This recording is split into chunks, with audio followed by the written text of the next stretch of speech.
Number 3 for me.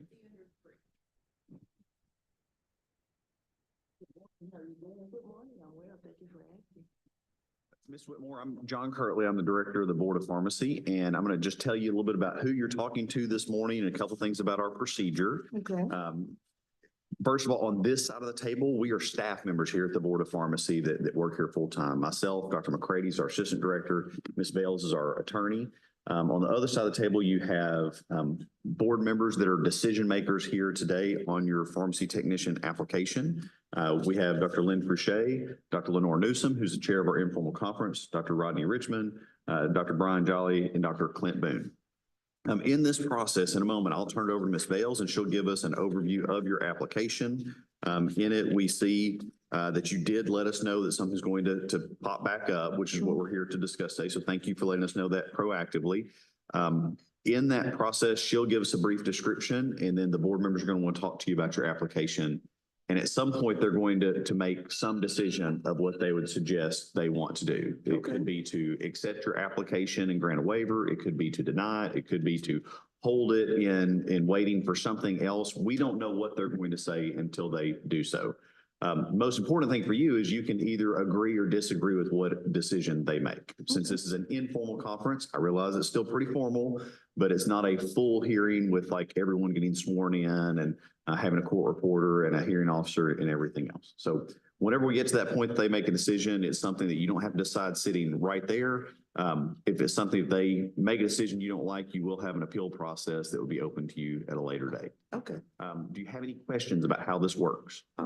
Not so far. Thank you. Okay. At any point, if you've got a question, stop us, interrupt us, wave your hands, get our attention. We'll try to help answer any questions that you have. Okay. Ms. Bales? Good morning. We brought Ms. Flint Whitmore in front of the board today for consideration. She did disclose that there would be something come back on her background check, and I'll just read off what that is.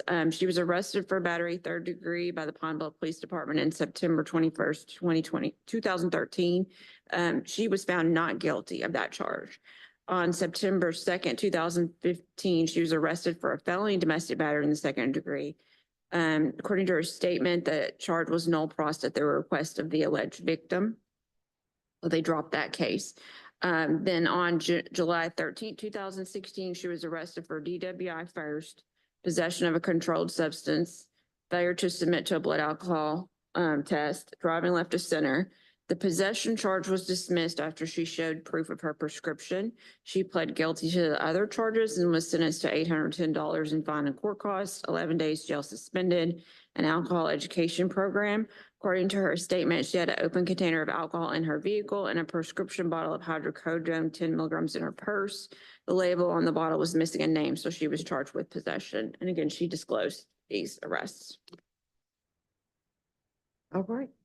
You want to tell us in your own words, kind of what happened? Okay, we went kind of fast. So where do we want? Okay, I guess this is the summary. So we'll start here. Synopsis. Okay, so my general nature is calm, and I was married and then divorced. I divorced, but my husband didn't feel that I was divorced. And he was a veteran, and with PTSD and traumatic brain injury, this is 2013 was the start of the decline. And so it was around my birthday time or whatever, and then he started to become violent. You know, I was working, and then my coworkers wanted to take me out because we do celebration at the time, celebration month. So they wanted to take me out after work, and he wasn't having it. And so it started verbally, then it became physical. And so his hands were around my throat. And so I'm fighting to get his hands from around my throat. And what the charge was, which was later dismissed, was scratch marks on his hands, that blood was coming out of those because I was fiercely, he's like 6'4" and maybe 245 pounds, solid muscle lean from the military. And here it was, I'm smaller, fighting for my life, so yes, he had scratch marks all on his hands. And yes, there was blood in them. So I was charged, but then they later dismissed that. So all of these charges stemmed from that relationship. Only until 2018 was I freed from that. And that was because of his passing. And I have a 17-year-old daughter presently, but she witnessed that, and it didn't matter if I moved. He would come. I would come home from work, and his things would be inside my new place. And just like I never left him, or that I told him to leave, or whatever. And yes, so that was the stem of all of the violence. On every holiday, he was deemed the holiday bandit. Later on, after educating myself on post-traumatic stress and all of that, it does happen. The post-traumatic stress was triggered during all of the holidays. I was beat in my front yard on Mother's Day, Christmas. I was beaten. I mean, holidays had been quite traumatic for me. So since 2018 to now, my healing process had started, and my mindset is a whole lot different from the time of being with him to even the time of his departure from this world. My mindset changed because I felt, I was beaten down mentally and physically. And which brings me to, wait a minute, let me put a pin right there. The 2016 possession charge. Okay, the September 2nd one, let me go back up. That was when, in his mind, he felt as though my son, which is now grown, were talking about him and plotting because we were planning a trip to go to my aunt's to get away for my birthday. See, it's September. It's around that time. So, and he just busted in the house, and he felt as though we were talking about him, and the argument ensued. And so I walked away to try to diffuse the situation in front of my children. Oh, he followed me and punched me and knocked me out, and I fell against my son's door. And so I thank God that my mindset is different now, but to delve so far in my past and so many traumatic, thank you for just giving me just one moment. Okay, well, what brings you to the world of pharmacy? Change. In my history, I've worked for attorneys, I've worked in consortiums, at the university and different things like that. And it seems as though meeting this man in my relationship, I don't know, I guess feeling as though that I could help and to save, because that is my general nature, to be helpful and kind. And he was the sweetest person. And it didn't, like I said, until 2013, it did not, none of the bad stuff revealed itself. But, what brings me to pharmacy is after all of that, I was working food service because it seemed like a rapid decline. Because, food service is helpful, and I'm good at that too. But to come out of that, because my mind works a lot better, I'm more organized. I'm customer service oriented, always have been. And certain physical, all of this is tying in because like on this last charge, the controlled substance, I have hidradenitis suppurativa, and mine is, when I found out about it, it was moderate. And so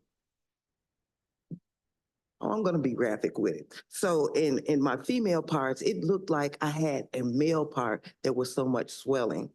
So which deemed the fact for to have the hydro tents, because the doctors and nurses were looking at me like, what? We've never seen this. And then being in Pine Bluff, they really didn't. I was only later diagnosed, maybe 3 or 4 years later here in Little Rock. But anyway, for that much pain, the men were sorrowful for me. And then the nurses like, oh my God, as a woman, they couldn't understand. So for the pain to subside, that was that, along with the beatings that I had received and the bruising. So that's why I had my medication. The July 16th was the celebratory night after I had gotten off work. A friend was like, okay, because if I had received a felony, I wouldn't have known what to do with my life. So, I mean, he was like, well, just stop by for, a drink. So I got off work at about maybe 9. This happened hours later. So I had, one drink and maybe a half of a drink. And I was over there and I sat for a while and I lived about maybe a mile from him. And so I drove from there back to my house. I got stopped, maybe a few blocks from my house. So I didn't understand that. So that was my refusal. I'm like, I'm right here at home. So, I mean, and I was like, I felt like I had waited the proper amount of time. So yes, I was offended. But as far as that was concerned, one had nothing to do with the other. At the time, like I said, I was working food service, so I was walking. So in my growing area, and yes, I had them just in case I could take it. It was not going to mess with my mental to be able to physically perform my job. So yes, I did take my medication with me. So like I said, and then the bottle that was found was from a celebration weeks before, pardon me. And it was like one of those small little airplane bottles that was hidden under the seat. So when they asked me to search my vehicle, I mean, I wasn't even aware that that was still in there or whatever from whenever we had it. And so it was under a seat. So yes, I can imagine reading it and looking at it all together. I mean, I just reading it out there could read, and I was like, well, I could see what they were thinking. It looks horrible, but none of these situations, especially in this last one, had anything to do with each other. But in the eyes of the law, it did. So at that time, like I said, being offended by it, my mindset was totally different because dealing with domestic abuse for this 3-year time span. And like I said, it went on from me getting away from 2016 all the way to 2018, to get away from it. But at any rate, so after his passing, as far as therapy, because then it's like pandemic time and all of this. And going through that mentally, I was not still at myself because then I wasn't working at all because my ex-husband had come on campus. I worked at the University of Arkansas Pine Bluff, and with a pistol.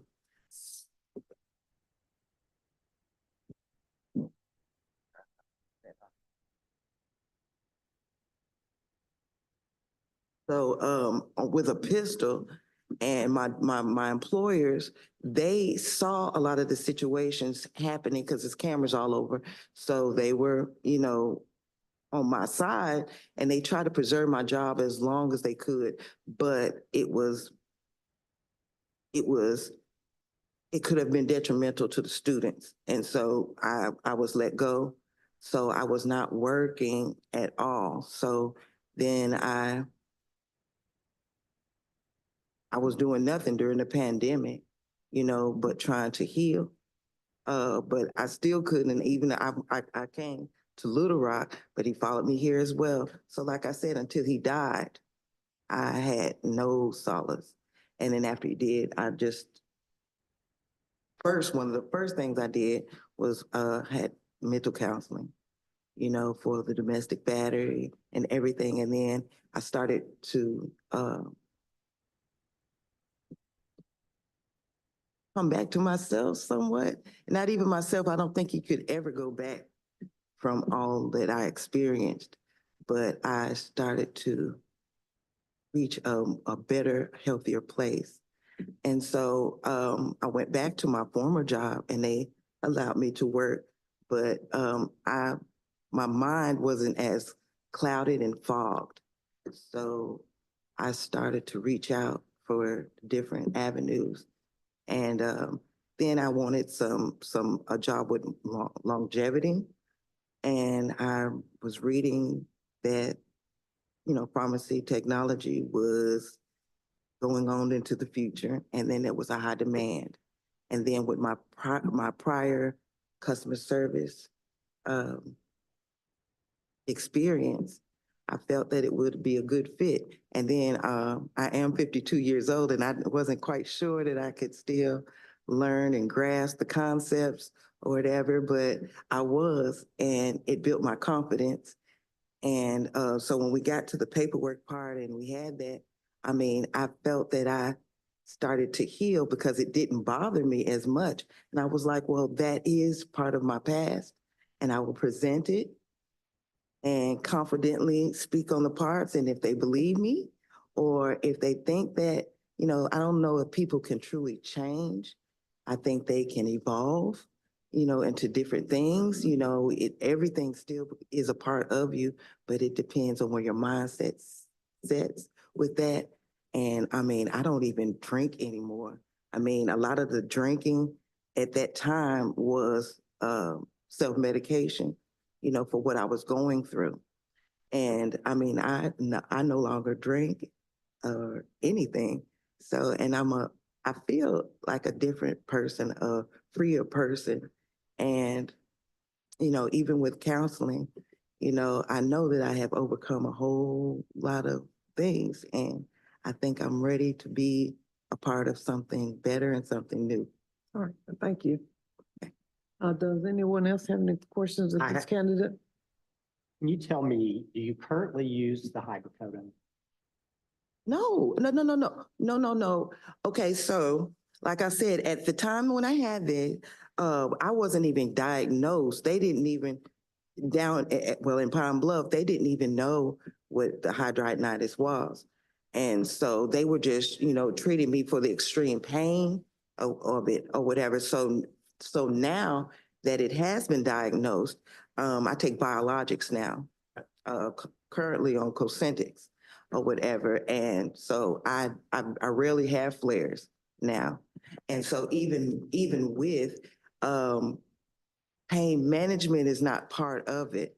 They use the antibiotics now. Well, I guess I'm talking to people that do know I about think, medicine. and I know at least a couple of us have some expertise or we've dealt with that before, but I think that answers his It does. question. Basically, Yeah. that was a past issue. Just a clarification, Ms. Vales, on the third charge, the end of the first line, end of the second line says possession of controlled substance. Looks like Roman numeral 6. Yes, Is that Schedule 6? yes. So is that cannabis? No. Not in this case. I think a lot of times when they see a prescription drug before they fully identified it, any prescription drug is at minimal deemed to be a Schedule 6, even if it's not controlled. And a lot of times on charging documents, they just select prescription drug, Okay. not knowing what it is till Yeah, later is my best Yeah, guess. she's not, there's nothing in here about it being marijuana, but I think Okay. they would have to take whatever she had in that prescription bottle and send it to the lab and confirm that. And then they would decide what schedule it should be under, but in her case, since she provided the prescription, I don't think they The did that. prescription drug was the hydrocodone. Yes. That was addressed. Yes. And no one asked, but for clarity's sake, I work for a Medicaid transportation provider. So yes, they drug test us randomly. And actually like 3 weeks ago, they tested me. When I got the job, they do it and they do it all. I don't drink and nor do I use any other substance besides Cosentyx. So you don't currently drink? No, at all. At all. And I don't know what the open container laws are technically in Arkansas, but it's not a good idea to have an open container alcohol in your car. No, it wasn't open. It was an empty bottle. Yeah, if they see an empty bottle and that it could be charged as an open container. I'm just reading what's here. I know. Yeah, that is, it's a misdemeanor. If you have an open Yeah. container, whether it's got something in it or not. If it's alcohol, it's a Okay, yeah. misdemeanor. Well, that's the only real concern I have about any of this, and that was 9 years ago. So you've not had any instances of No, anything not since? at all, Okay, not at all. thank you. Anyone else? Any questions? What is the will of the board? Make a motion to approve. I'll second. We have a motion made by Dr. Boone and a second by Dr. Richmond. Any further discussion? All in favor of the motion, signify by saying aye. Aye. Any nays? The motion passes. Thank you so much. You get your license today. Unless you don't want to agree with that. I think I'll go along. All right. Thank you. Thank you. Thank you all so much. I'll go back to the file. Um,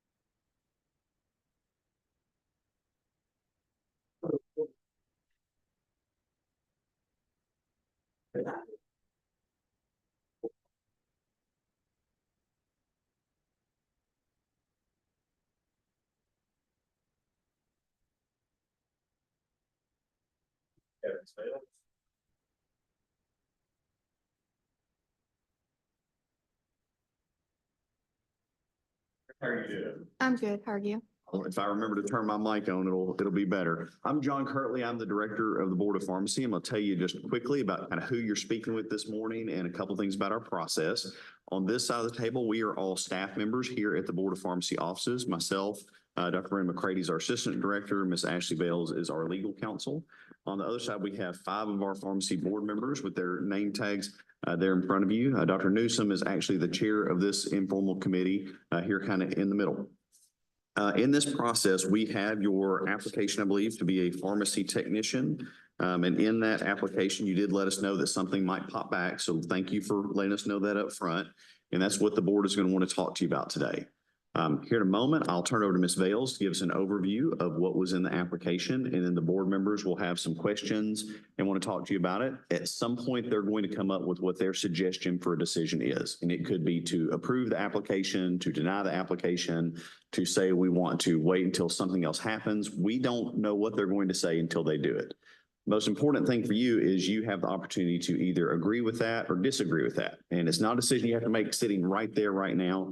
If they have a decision that you do not agree with, there is an appeal process that we would reflect a letter for you to see for a follow-up later. But I always ask, do you have any questions about how this works? If at any point in this, realizing we do this all the time and you've never been here, if you've got a question, by all means, raise your hand, get our attention, ask us any questions you have, and we'll do our best to help answer. Okay, Ms. Bales? We brought Ms. Ayers in for the committee's consideration today. She disclosed disciplinary action. There's no criminal action, but there is disciplinary action by the nursing board. On or about March 9, 2017, she was disciplined by the nursing board for unprofessional conduct and failing to make entries, destroying entries, and or making false entries in records pertaining to the giving of narcotics, drugs, or nursing care. It was alleged that while working at Dalton's Place in Fordyce, she allowed a new unlicensed employee in the medication room where the new employee took a card of oxycodone. Then while employed at Silver Oaks Health and Rehabilitation, she failed to follow facility policy protocol when counting narcotics, failed to lock the medication cart, and was terminated due to dishonesty and falsification of records. She documented administrative of medication to 5 residents at 1450 hours, but had not removed the medications from the medication cards and left the facility prior to the scheduled administration time of 1600 hours. Her license was reprimanded and she was ordered to complete courses within 6 months. She complied with the reprimand letter, and her disciplinary action was cleared on September 27, 2017. Another incident on or about October 17, 2009, where she was disciplined by the Board of Nursing for fraud, deceit, or material omission in obtaining a license or credentials and unprofessional conduct. The board received a complaint from WellPath on February 12, 2019, stating that Ms. Ayers had worked at the Tucker unit with an expired license. She again received a letter of reprimand and was ordered to complete courses by the nursing board, and her license was then unencumbered on or about October 24, 2020. Good morning, how are you doing? Okay, you want to tell us in your own words about these two incidences, please? The incident that happened with Dalton's Place, I would go into work at 7 a.m. and do the morning med pass. It was a small assisted living facility. I was the only nurse there, and I had CNAs and care techs that worked with me. Administration didn't come in until probably 8:30, 9 o'clock. So while I was there giving meds, a new girl walked in. I had no knowledge of her. No one prepared me for a new employee coming, but she walked in and told me she was there to train. She was a nurse and she was going to be working night shift. So I said, okay. I said, well, no one told me you're coming. So I let her more or less just shadow me while I was doing my morning med pass. So she was in and out of the medication room with me, because that's kind of where our general nurses station was in the same room that medications were stored. About midday, the administrator called into the nurse's station and asked if I had any ibuprofen, that his leg hurt. So I took him some ibuprofen. And while I did that, the girl that I was training was she just stayed in the med room. The narcotics were kept in a cabinet above the sink. We didn't have med carts or anything because, like I said, it was a new assisted living facility and not very many residents were there at the time. So the narcotics were stored in a locked cabinet above the sink, but it was unlocked because the lock was really hard it needed to be replaced. So it was really kind of difficult to lock and unlock. So normally I would unlock it and just kind of leave it unlocked for the day. And if I left out of the room, I would just make sure the door was shut behind me. Well, I left her in there while I took 2 minutes to take this ibuprofen to the administrator.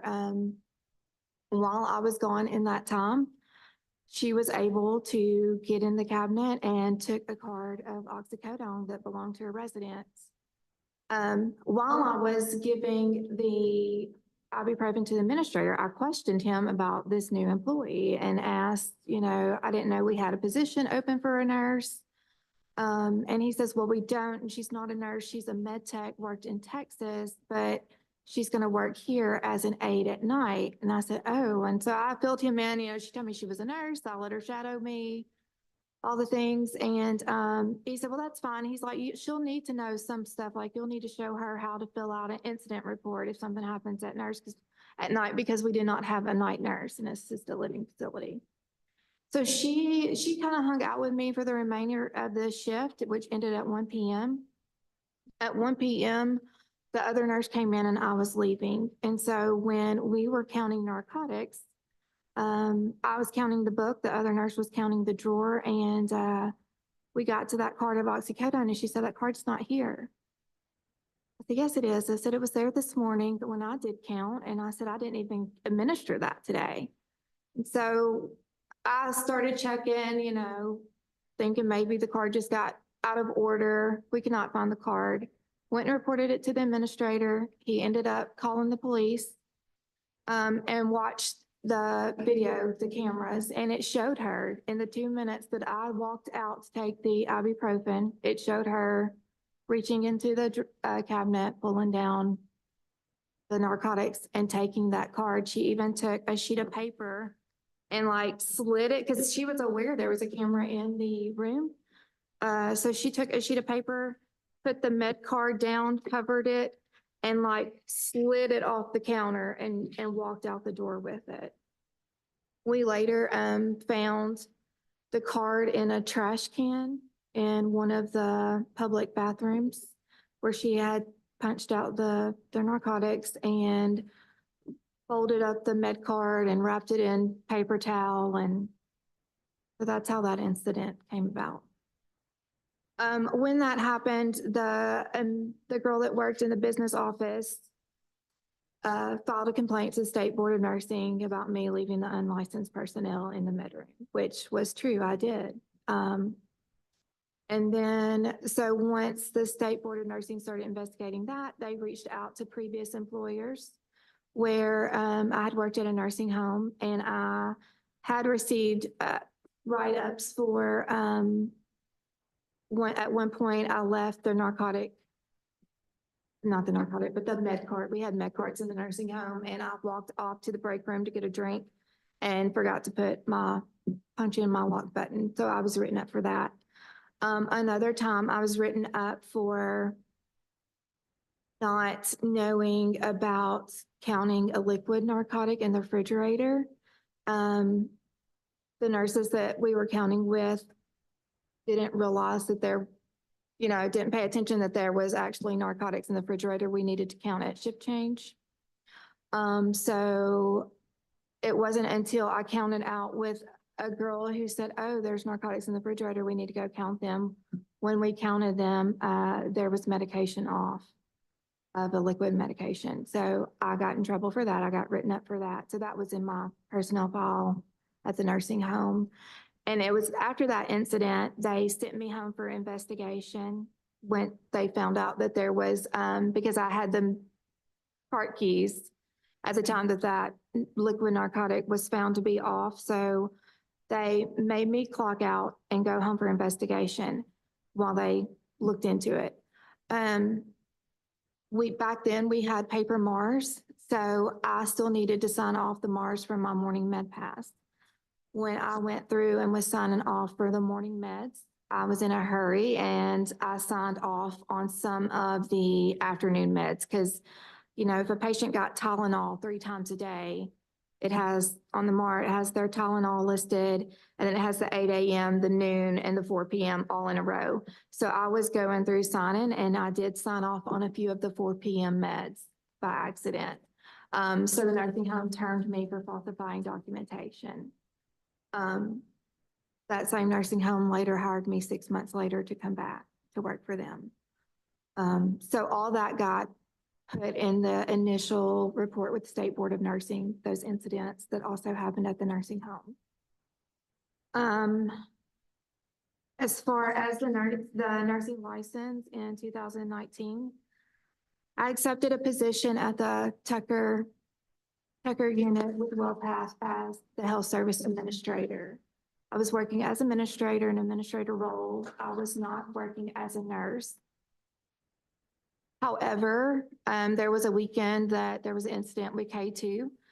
A lot of inmates, they had gotten in K2 and were having difficulties. I came in to assist the nurses. Later on, one of my nurses came in and she was talking about renewing her nursing license. And I said, I need to check on mine. I said, I haven't done that lately. So I looked into mine, checked on it, and noticed that they were past due. So I immediately went to the State Board website, renewed my nursing license.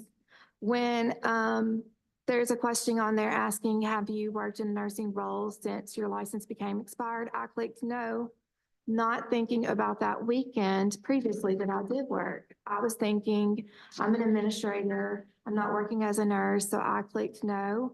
And then it was reported that I did work as a nurse, and I did on that weekend. I did go in and help the nursing staff with that incident. What are you currently doing? I'm currently a nurse working at Red River Home Infusion Pharmacy. So I'm one of the nurses that goes out and teaches patients who are discharging from the hospital how to administer home IV antibiotics in the home setting. Okay. Does anyone have any questions? So why are you wanting a tech permit if you're already working on that side? The pharmacy is requiring all the nurses to get a pharmacy tech license so that they can come in and assist pharmacists with like filling the supplies needed and stuff like that whenever they're in a bind and need an extra set of hands. So they're wanting everyone on deck to have a pharmacy tech license.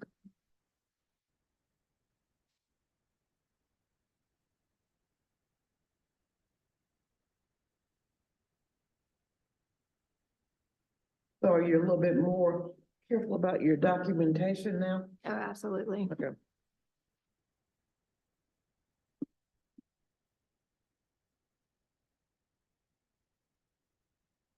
When were you originally licensed as a nurse? In 2005. So when these things occurred, you had been a nurse for at least 10 years.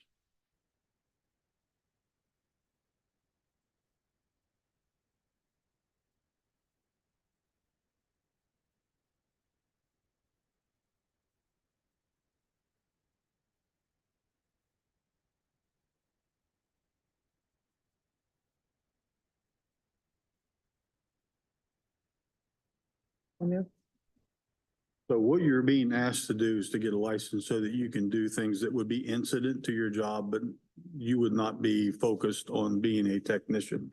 Right. I'm not so crazy about that. It'd be one thing if you were focused on it, but if it's just one of those little things that you have to do.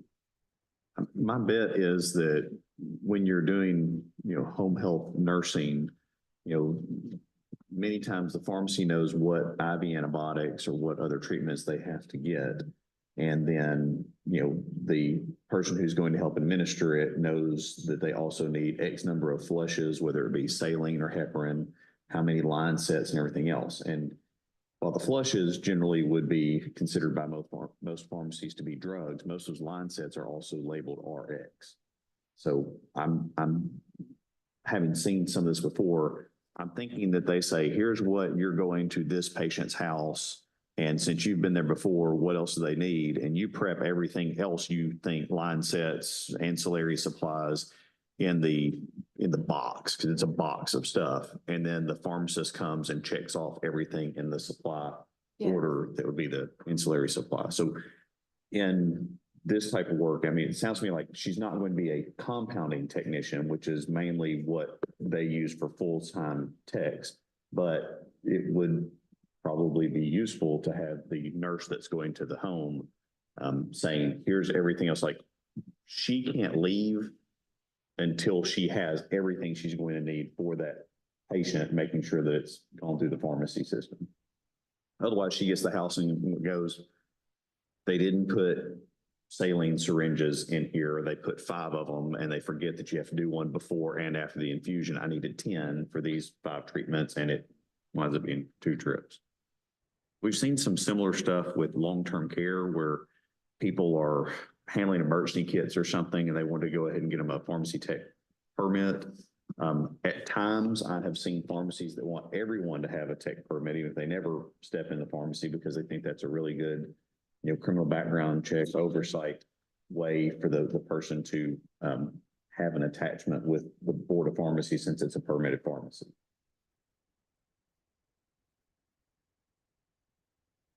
What type of nursing license do you have? LPN.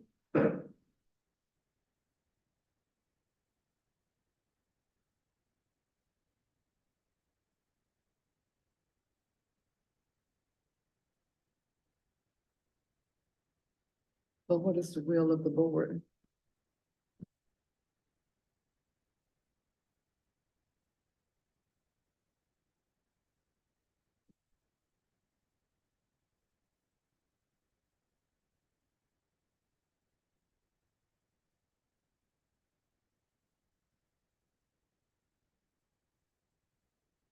Who's your boss at Red River? So our pick is Michael Brewer. Right. And then I work under Danny Lang.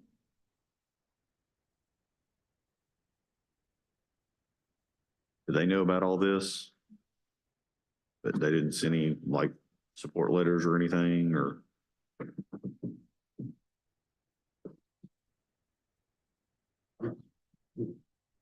Really.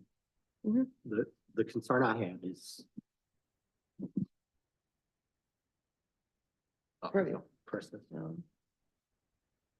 Okay, so the concern I have is that the request is actually for a technician permit, maybe if I need it.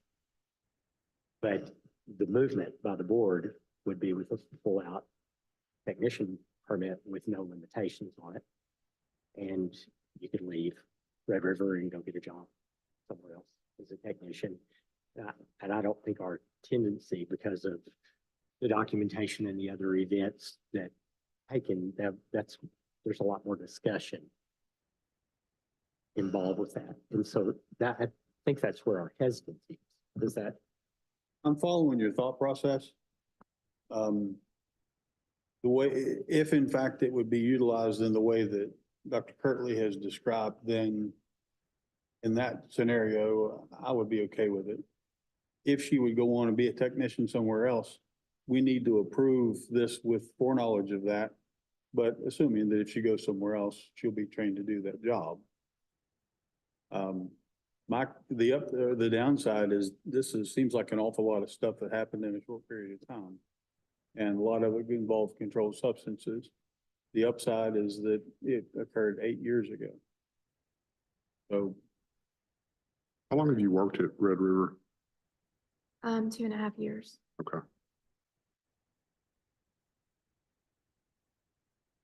I'd like a letter of support from the PIC at the facility. I think 2.5 years is a decent employee history, but I'd like to know that I'd like some assurance that they're in support of this based on her job performance over the last 2.5 years to even consider approval. So I think you could do two things along that line. One, that you could say it is approvable with a letter of support from the pharmacist in charge and slash or the owner, however you wanted that to happen, because the owner is at a different location than the PIC. Yeah.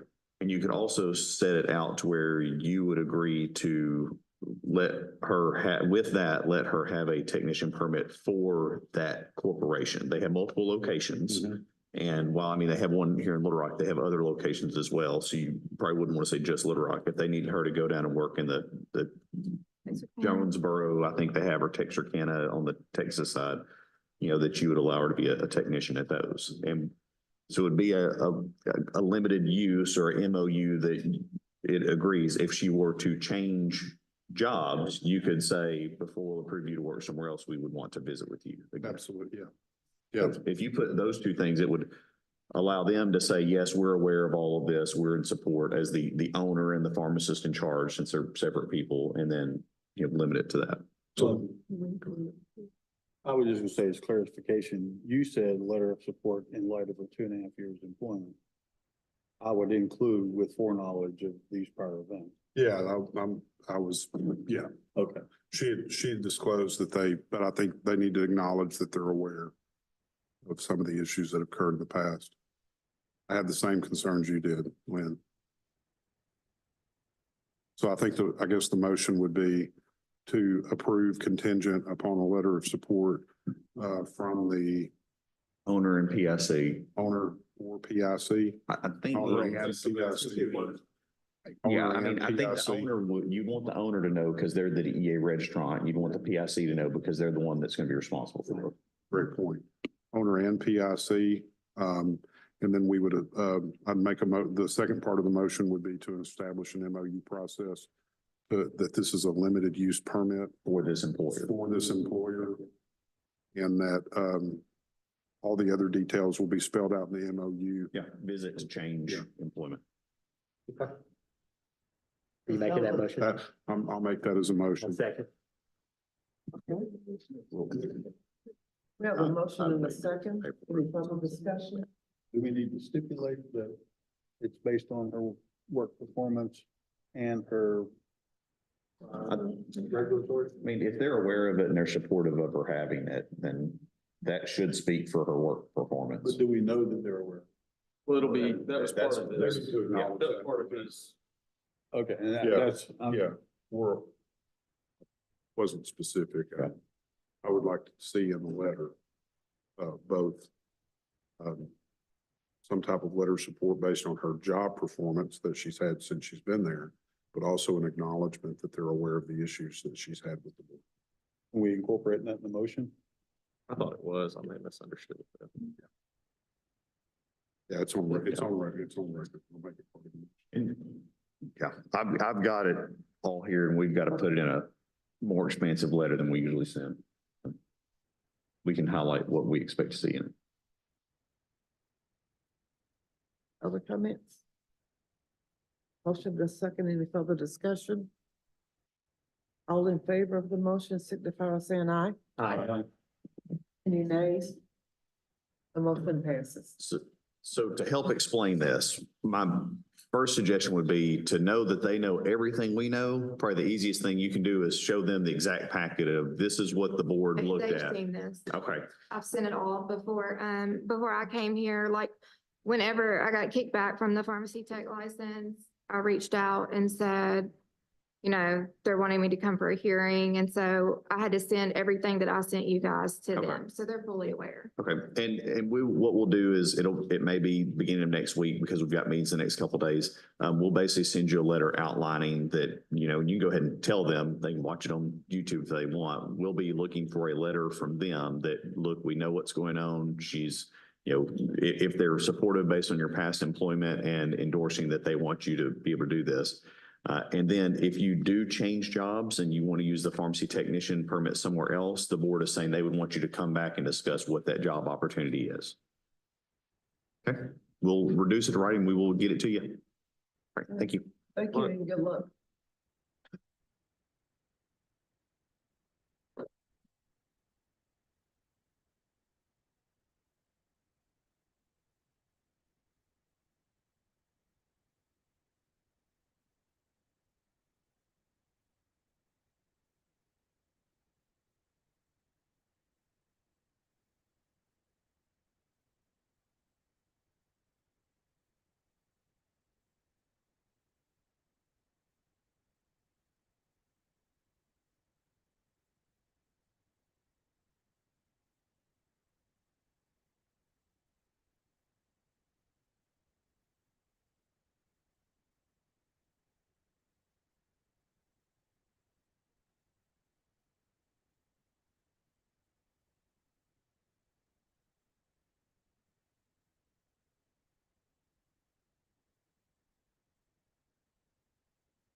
Oh, How are you doing this morning? good. How are you guys? Doing well. If I can get my computer to work, I'll be doing even better.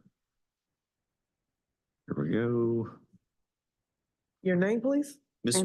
Farr. Tab number 2. So Ms. Farr, I'm John Kirtley. I'm the Director of the Board of Pharmacy. I'm going to tell you just a little bit about kind of who you're speaking with this morning and a couple things about this process. First of all, on this side of the table, we are staff members here at the Board of Pharmacy.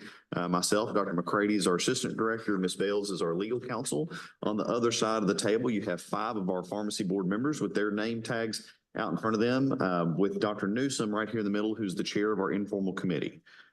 In this process, you have submitted an application to be a pharmacy technician, and you told us that something might come back on it. So thank you for telling that to us ahead of time. In this process, in just a second, I'll turn it over to Ms. Vale. She'll give the board members an overview of what we found in your application, and they're going to want to talk to you about it. At some point, after they ask you some questions or have discussion, they're going to have some suggestion of what they would like to do with the application. They could say they would vote to approve it, to deny it, to reconsider it in some period of time, or to ask you to give them some more information, but we don't know what they're going to say until they do. Biggest thing for you is, and you don't have to decide it right now, you have the chance to either agree or disagree with what they say. So if they do something you agree with it, we go forth, we're fine. If you do not agree, then what we would do is we'll send you a letter and it'll explain how there is a potential appeals process if you want to continue to apply for that permit or to ask for a hearing at a later date. So I always ask, do you have any questions about how this works? No, sir. I realize you haven't sat in that chair before, whereas we've done this a bunch. So at some point, if you do have a question about something going on, by all means, raise your hand, get our attention. Any questions you have, we're going to do our best to answer. Yes, sir. Okay, that, Ms. Vales? And we brought Ms. Farr in for consideration today. She did disclose that there was something that would come up on her background check. On November 15, 2015, she was arrested and charged with felony theft. According to her statement, she was working as a cashier at that time. She was sentenced to 3 years probation, $1,000 fine and court costs, 40 hours of community service, and $1,096 in restitution to the victim. On May 3rd, 2021, she was arrested and charged with disorderly conduct, Class C misdemeanor, sentenced to 30 days jail time suspended. And we don't have court paperwork on that charge. On July 10th, 2021, she was arrested and charged with domestic battery and assault on a family or household member in the 3rd degree. According to her statement, she was fighting with the father of her son at a hotel. That case has been sealed. There's no court paperwork that she provided on that, but it is a deniable offense under the statute. So we've included that as well. All right, thank you very much. Ms. Farr, you want to tell us what happened? Okay, we could start with the first one on November 15th. At the time, I was 17 working at Walmart. I also was homeless, a single mother. And so most of the time I would use the money from the cash register to pay for like a hotel or food for my child. I didn't get charged until I was 18. I guess that was just something that they had came up with later on, but I did get fired from the job when I was 17. And so November 15, I went to jail. I spent 3 years of probation. I did pay all my fine and court costs. I did my community service at the homeless shelter and also at a rehab. I paid all my restitution in full, and I was able to get that expunged, and it's in my paperwork that I provided. I have not caught a charge that was the same as this one. In over 10 years, been over almost 10 years since this charge. And the May 3rd, 2021 was also with my son's father. He was a very abusive man. I'm sorry, you guys, I'm trying to talk without it being, going back to that traumatic event. It was a very traumatic relationship. So disorderly conduct, I ended up going to jail. I was able to get out. I don't think I even had to pay a bond. They just wanted me to calm down. I was sentenced to 30 days jail time suspended. I didn't have to follow through with like a fine or anything. I think I just had to go to jail for that night. And then on the July 10th, 2021, I was arrested. I was originally charged with domestic battery because he made a false statement that I used something to harm him. And so later on, when I went to court, they dropped it to an assault misdemeanor. A little bit about that situation. I was at a hotel with my son's father, and he would get to a point where we were drinking and he would get aggressive with his drinking. And so he wanted me to stay, and I didn't want to stay. I also had my 2 children with me. And so my immediate thought was to just get away at the moment. And when I got away, there were already police out there. And so he ended up talking to the police. I was so just stuck on getting out of that situation. I didn't run to the police first, so he ended up giving them a statement. I went to jail, and I had to stay there for about 4 or 5 days. Very, very traumatic, very, very eye-opening as well, though. since that time of me going to jail, I had to get a restraining order on him. I no longer pursued a relationship with him. I no longer even co-parented with him. The first day of my pharmacy tech classes, he did die, overdose of cocaine. And so, God rest his soul, but it was a relief just being free from everything that he had against me to try to tear down my life. So now I just come to you guys simply to hear me out. And even though this is embarrassing to talk about my past, it's also been a learning experience for me. I haven't gotten any more trouble since then. And before these two charges, it's been over 10 years almost. And all I can do is move forward with my life. And that's what I plan to do. That's why I did seek for a pharmacy tech position, just because it's taking me out of my comfort zone. Thank you. Welcome. Just one clarification on that first charge. Was it cash that you took or was it product? Cash. Okay. So you were charged with felony theft. Did you get a felony conviction? I'm not sure what that is. I know I was a felon for 3 years, and then I was told once my probation was over that I wasn't a felon anymore. And so far as the jobs that I've gotten, I haven't heard anything about, being disqualified for being a felon. What else do we have? Any? That is a felony offense But the charge, yes, it was a felony. based on the amount of restitution dollars. and the years of probation. So you can't vote in elections, is my guess. Yes, I'm not a felon. It's been expunged. Okay. So she's probably got voting rights Voting rights restored. Mhm. Right. And of course, Welcome.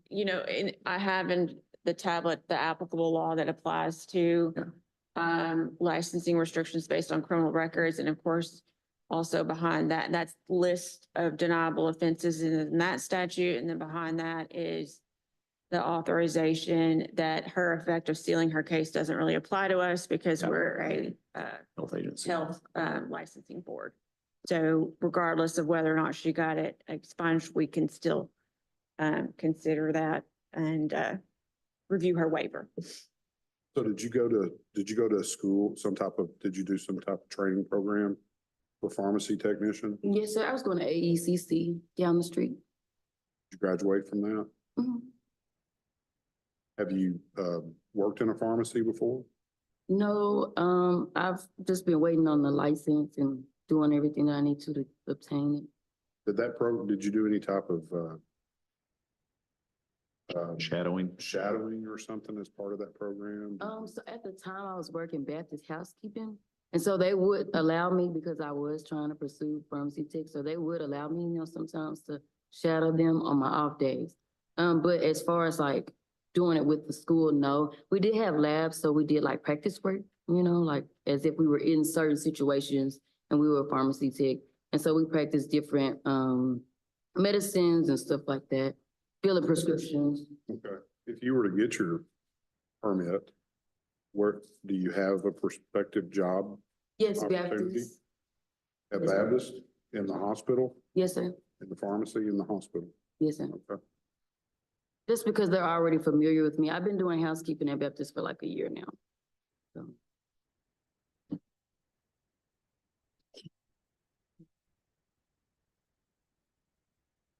Does anyone else have any questions? Go ahead.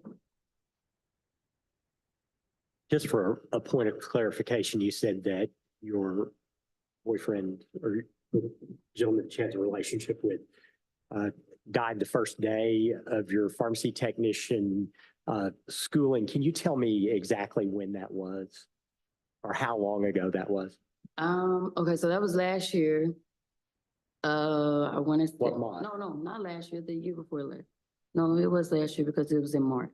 I'm sorry, I just try not to relive certain things. I understand. March of 24. Mhm. Is that correct? Okay.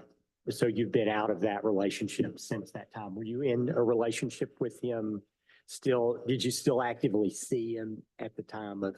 No, sir. I just wanted to avoid any type of trouble because, you know, I've always wanted better for myself.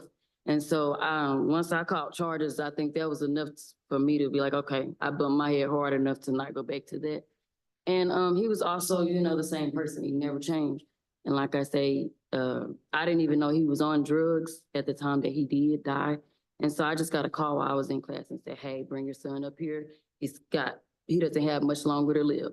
And I was hesitant about that because I was just like, I didn't want my son to see his dad in that state of mind, you know, and stuff like that. But, yeah, he deceased in March 2024. And, it did become a struggle because while going to school, you know, you want to be focused. And I wasn't able to have a clear mind in the beginning because of that, because of everything. And, I did make peace with the situation and everything, and I no longer pursued a relationship. I hadn't seen him before he died, I hadn't seen him in over maybe 6 months. And so. Okay. So one other clarification, and I think I know the answer to this, but I just want to make sure that I understand properly. When you were describing the event at Walmart, you said that you hadn't caught any charges like that since 2015. I think that's close to the terminology.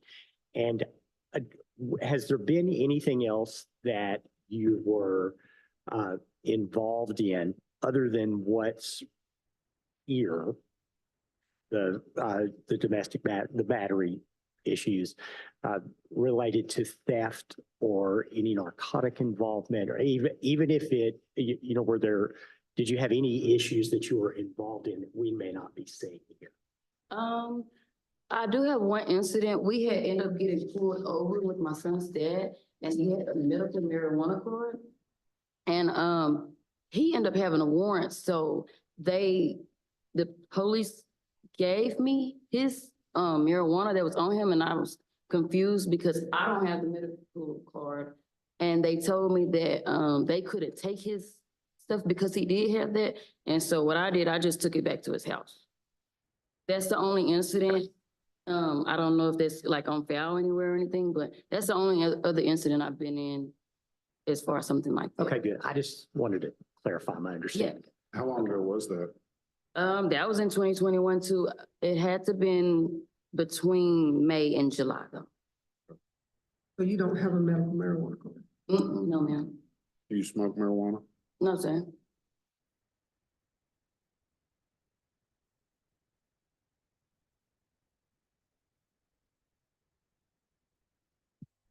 All right, what is the will of the board?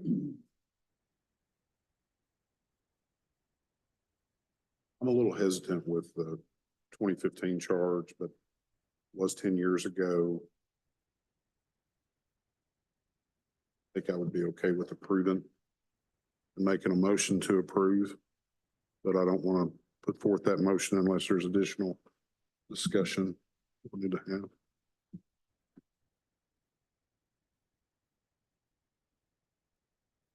I'll make a motion to approve. Do we have a motion and a second? Any further discussion? All in favor of the motion, signify by saying aye. Aye. Any nays? The motion passes. You'll get your license. Thank God. Thank you, guys. Go out and you do well. That's if you agree with them. I agree. All right.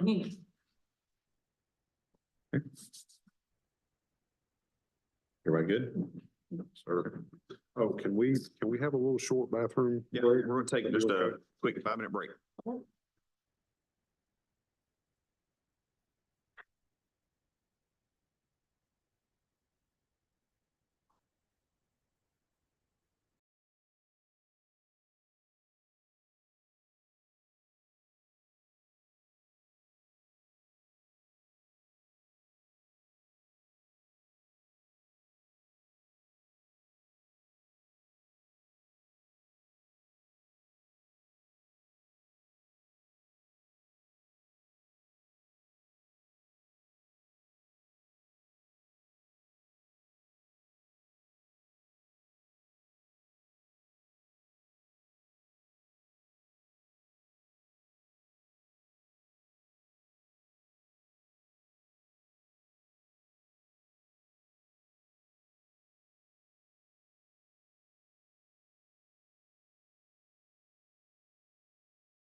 How you doing, Mr. Burrell? Doing good. I'm John Curtley. I'm the Director of the Board of Pharmacy. I'm going to tell you a little bit about kind of who you're speaking with this morning on the two sides of this table and a couple things about our procedure. First of all, on this side of the table, we are staff members here at the board that work in the offices. Myself, Dr. Brenda McCready is our Assistant Director, and Ms. Ashley Bells is our Legal Counsel. On the other side of the table, you have 5 of our pharmacy board members, Dr. Lynn Fruchet, Dr. Lenore Newsom, who's the chair of our informal committee, Dr. Rodney Richmond, who's our board president, Dr. Brian Jolly, and Dr. Clint Boone. We're here this morning. The board has just received a copy of your reinstatement application. And I believe on it, you didn't tell us anything would come back, but something did come back, or we had something in the past that they'll want to talk about with you in just a moment. In that process, I'll turn it over to Ms. Vale. She'll give the board an overview, and then they'll want to talk to you about your application. And at some point, they're going to have a suggestion for what they want to do with it. If they want to delay a decision, if they want to approve it, if they want to deny it, if they want to get some more paperwork, we don't know what they're going to say until they do. Biggest thing for you is you can either agree or disagree with whatever it is they come up with. If you agree with it, we go forth with what they've suggested. If you disagree, we would actually send you a letter and it would explain that there is an appeal process if you want to continue to pursue that application. So I always ask, do you have any questions about how this works? At the moment. Okay, and that's a great way to put it, because if you do have a question here in a little bit while we're going through this, by all means, get our attention, wave your hands at us. We'll be happy to help answer any questions that you have. Okay. Okay, that I'll turn it over to Ms. Vales. And we brought Mr. Burrell in for consideration this morning. This is a reinstatement application, and he had his pharmacy technician registration in 2008. And then in February 2nd, 2015, he was arrested for breaking or entering a D felony, harassment, a Class A misdemeanor, public intox, a Class C misdemeanor. He was acquitted by reason of mental disease or defect and was ordered committed on July 23rd, 2015. Then on December 4th, 2015, he was conditionally released to Birch Tree Communities for treatment. He was ordered to be monitored for a period of 5 years, which included meeting with a compliance monitor, taking all prescribed medication, and participating in recommended treatment. On December 4th, 2020, he was released from the monitoring as he had met all the requirements of the order of his conditional release. There is some medical records covering some treatment from 2024 that he submitted as part of his application. But he did not disclose this arrest on his application. And you want to kind of bring us up to date on what's been going on with you? Where to begin? So whenever you lost your license, I necessarily in didn't, between up to you. I necessarily didn't lose I didn't lose my license per se. You just didn't renew it. Yes. Okay. So it wasn't that we didn't take it from him. He just didn't renew it at that time.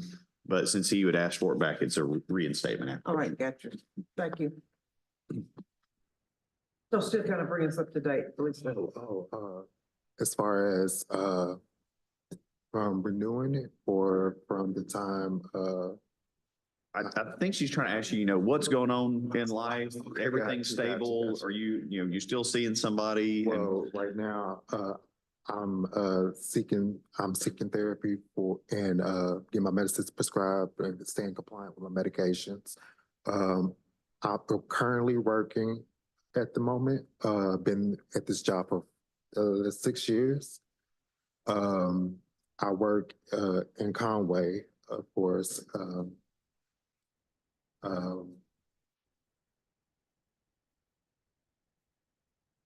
Sorry. Are you okay?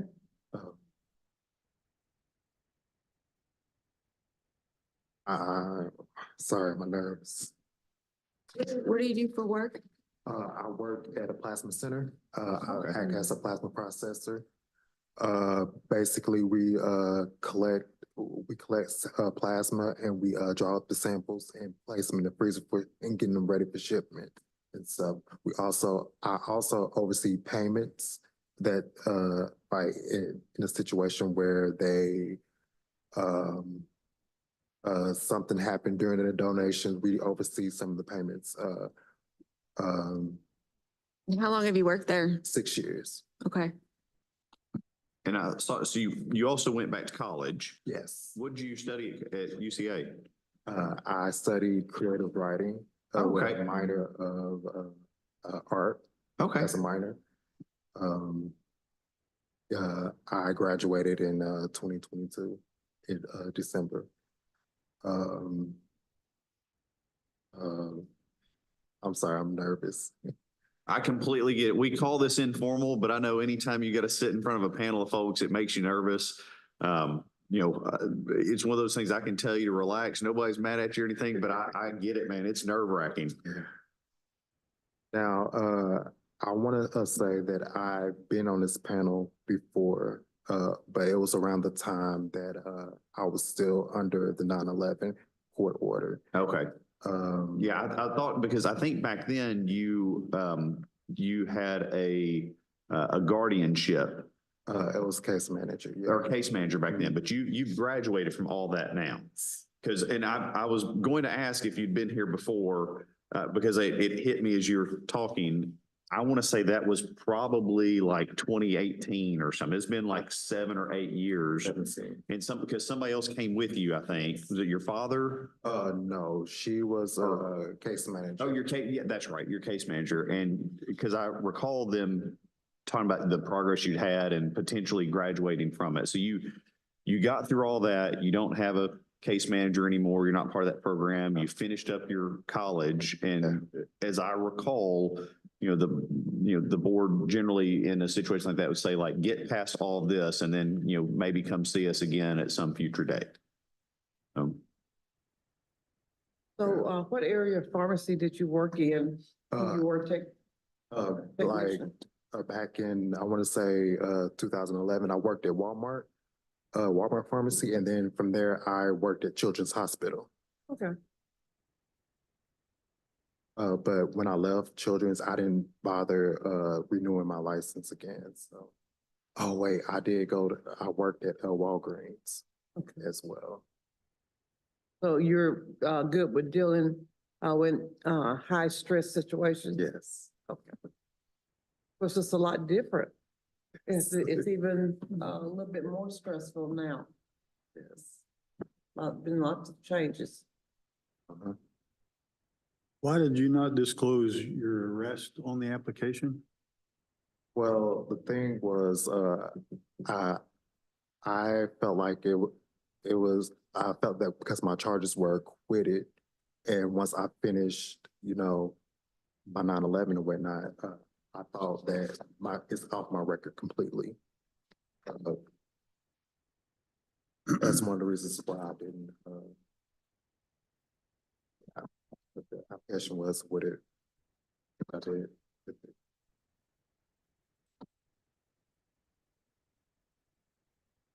I'll just draw your attention. The wording says, have you ever been cited, arrested for, charged, or convicted?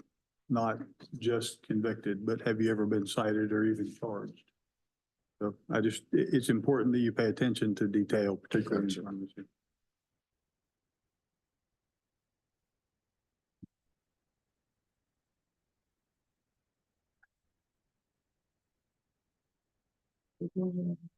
Have any questions or statement?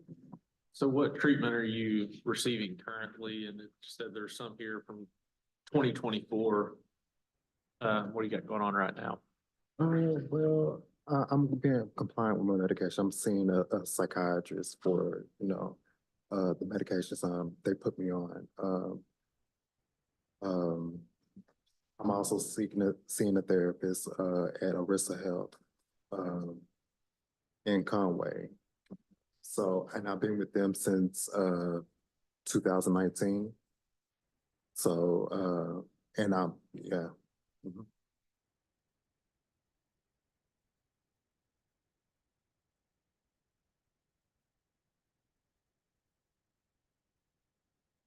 I'd like to ask for you to give a little bit of detail about the breaking and entering charges, each of the charges that were here.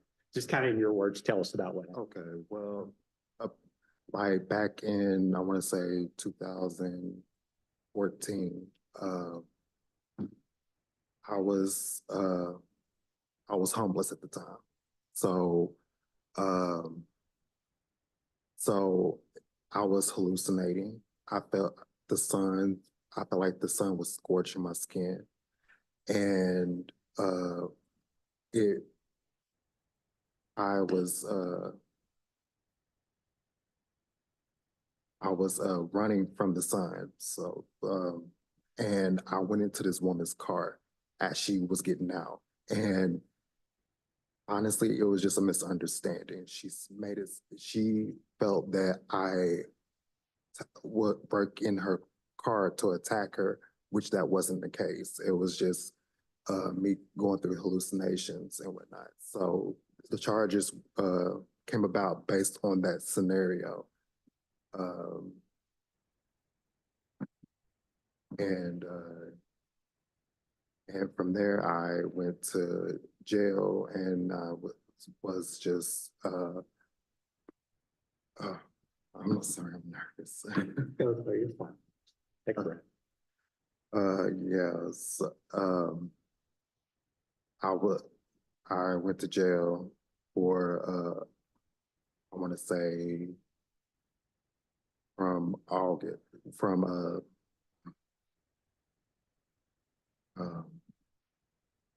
I'm sorry, I'm nervous. Um, So how long did they hold you?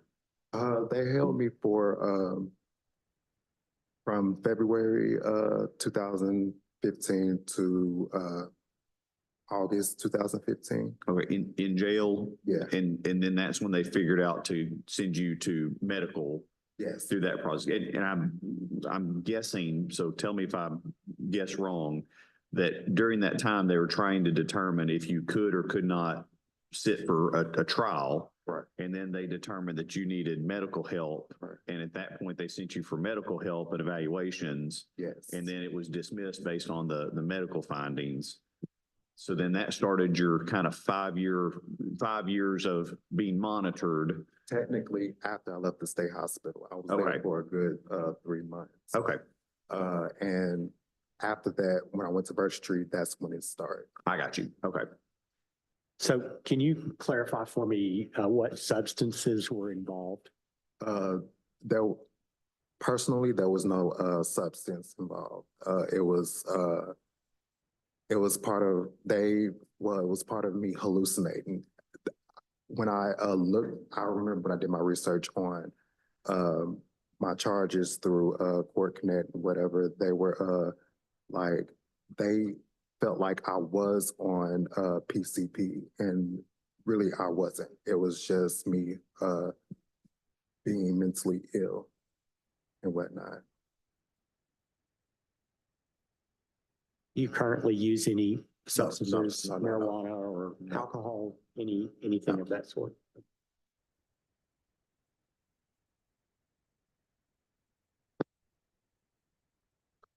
Are you still having any hallucinations? No, it's under control. It wasn't like what it was back then. There's moments where I have anxiety, but I'm learning about myself and learning to manage it.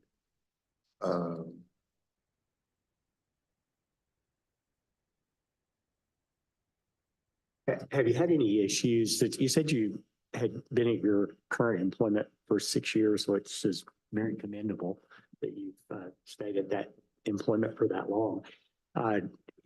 Any issues where you were written up at work or any conflicts at work or anything of that sort that has come up in the last 6 years? Oh, no, it's regarding my mental health. Yes. Well, just anything in general.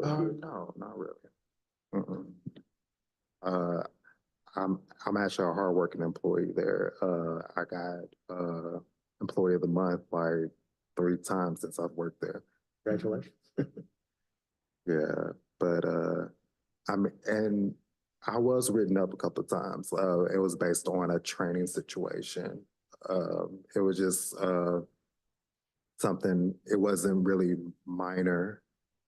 It was not minor, but major. But it was due to a deviation.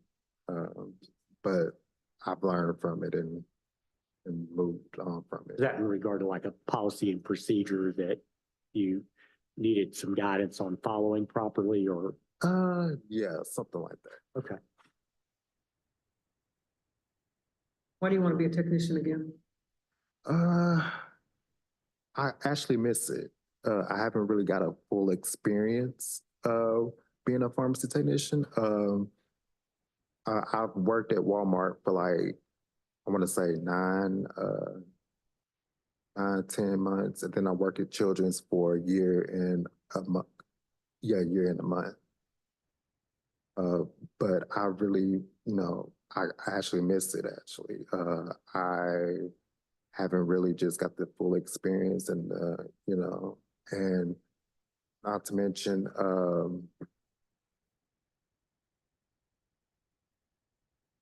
I kind of want to, hold a second job. Trying to hopefully if they work with my schedule, and just hold on to this job as well.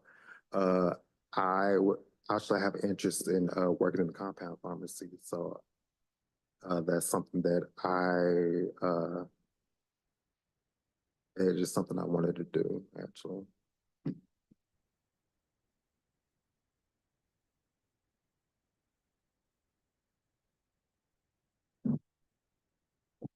I have a question for staff. Were we aware of the issues in 2015? I recall him having come in before the board while he was under those agreements. I think that I'd have to go back and pull the paper file. I don't know if that was in there back then or not. I didn't see it. But it doesn't affect renewals or anything. I don't believe so, because yeah, the issue was he wasn't convicted. So, I mean, we have found out about it now. He didn't necessarily tell us. We found about it otherwise. I cannot recall the specific circumstances of his last appearance. What we knew at the time about the criminal issues, I think we knew about the other part with the court order therapy and stuff.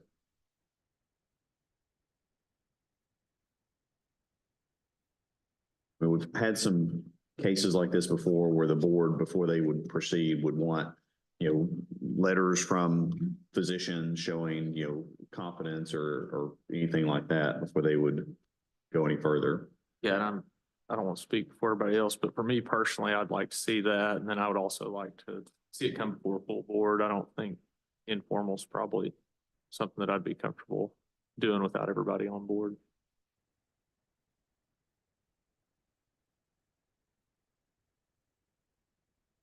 Any other thoughts?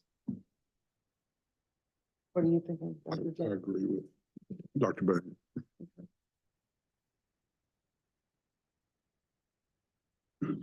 So I would put that as a defer to full board decision. If you Yeah, want that's- to pursue that, and the suggestion would be that they would want to see some records from like your therapist and your physician, your Okay. psychiatrist, explaining that in their professional opinion that you are stable and not a risk to work in healthcare as a pharmacy technician, taking care of other people. Okay. Yeah, and if they wanted to come in, I mean, they're welcome Yeah. to join you and come as well and kind of talk about. So will this be another hearing if that's the case? It would be a separate hearing, Yeah. yes. So it would be, at a later date and give Yeah. you time to kind of prepare and have all that. We'll put it in a letter, explain that, but so they're not telling you no today, so they're not giving you Right, right, denial. right. What they're saying is they would want the full board to hear this as an official hearing. Okay. And that they would suggest that you have like your medical experts be able to give information to the board. Because I'm guessing that, their worry is, because you in the past had an episode where you were not competent by yourself without having other people, they're wanting actual paperwork, not just that you graduated a program, but that they would continue to say that, yes, you're competent at this Okay. time. Okay, I thought I had sent it. I thought that y'all had like the conditional release information, but It's in there. Yes, and they do have that. So the conditional release that happened 5 years ago, I think what they're looking for is, that you're still current and that there are not any issues. I was actually talking about the medical release information that was part of the application. I thought that they might have I sent it over to the psychiatrist, but I don't know if y'all received that yet. I didn't know. I thought y'all did, but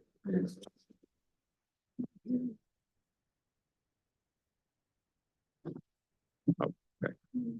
Here's what.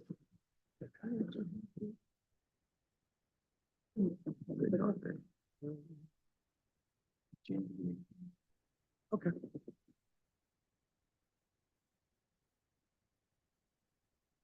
I don't see it in our packet. I'm passing. Okay.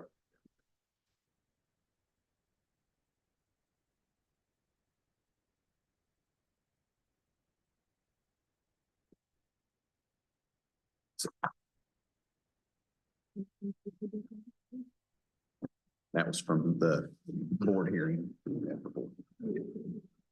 They'll pass it. I think. Oh, yeah. okay.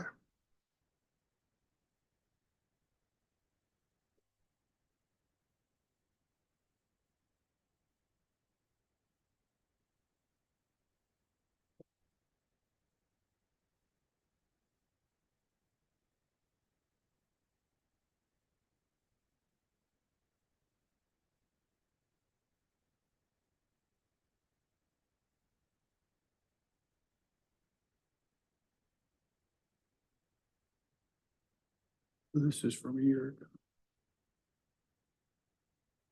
Yeah, right. Well, but here's the encounter date, Okay, What's that counter? What is it? 24. 24.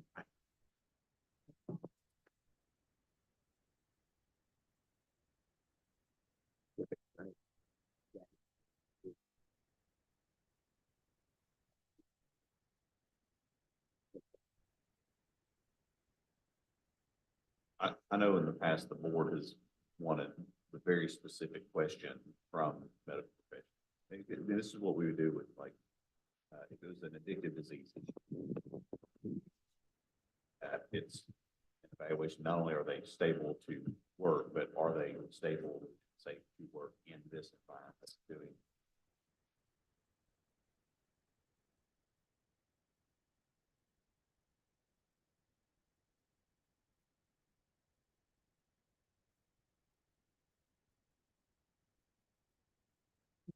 Actually, the most recent is December.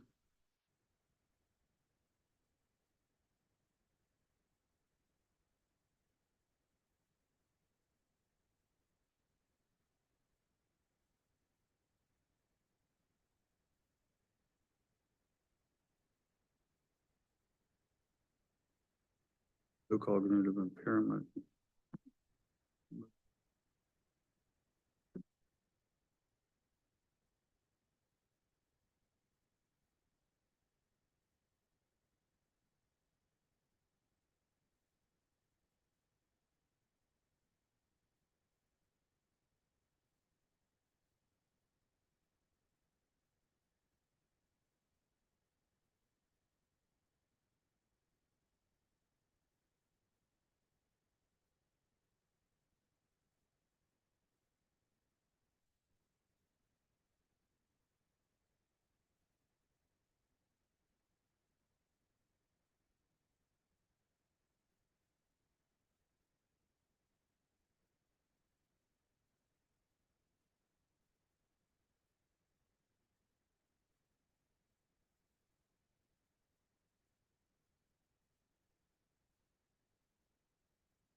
I think it all occurred in 15 and this was.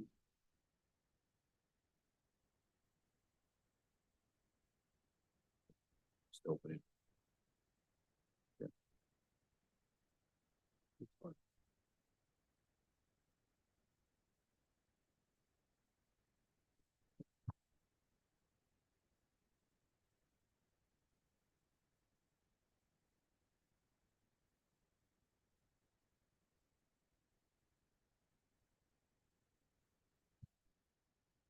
So did you have to deal with like half your college classes in the middle of COVID via distance, and Yes. that's probably not as bad for creative writing, but I don't know how that would work on the art side. Yeah, I really wasn't taking art, classes yet, but, no.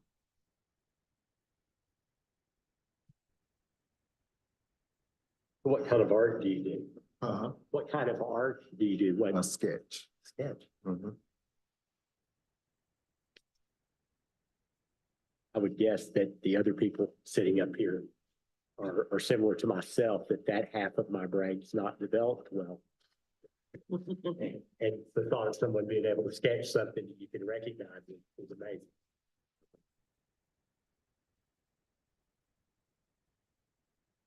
Shouldn't just put that assumption in you guys.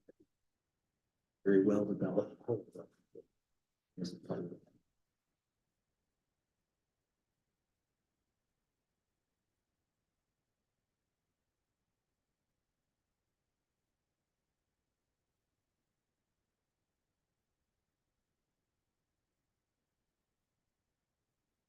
So is that the medical records that was Yeah, from, from the ERISA From- group. oh, that's from Orissa?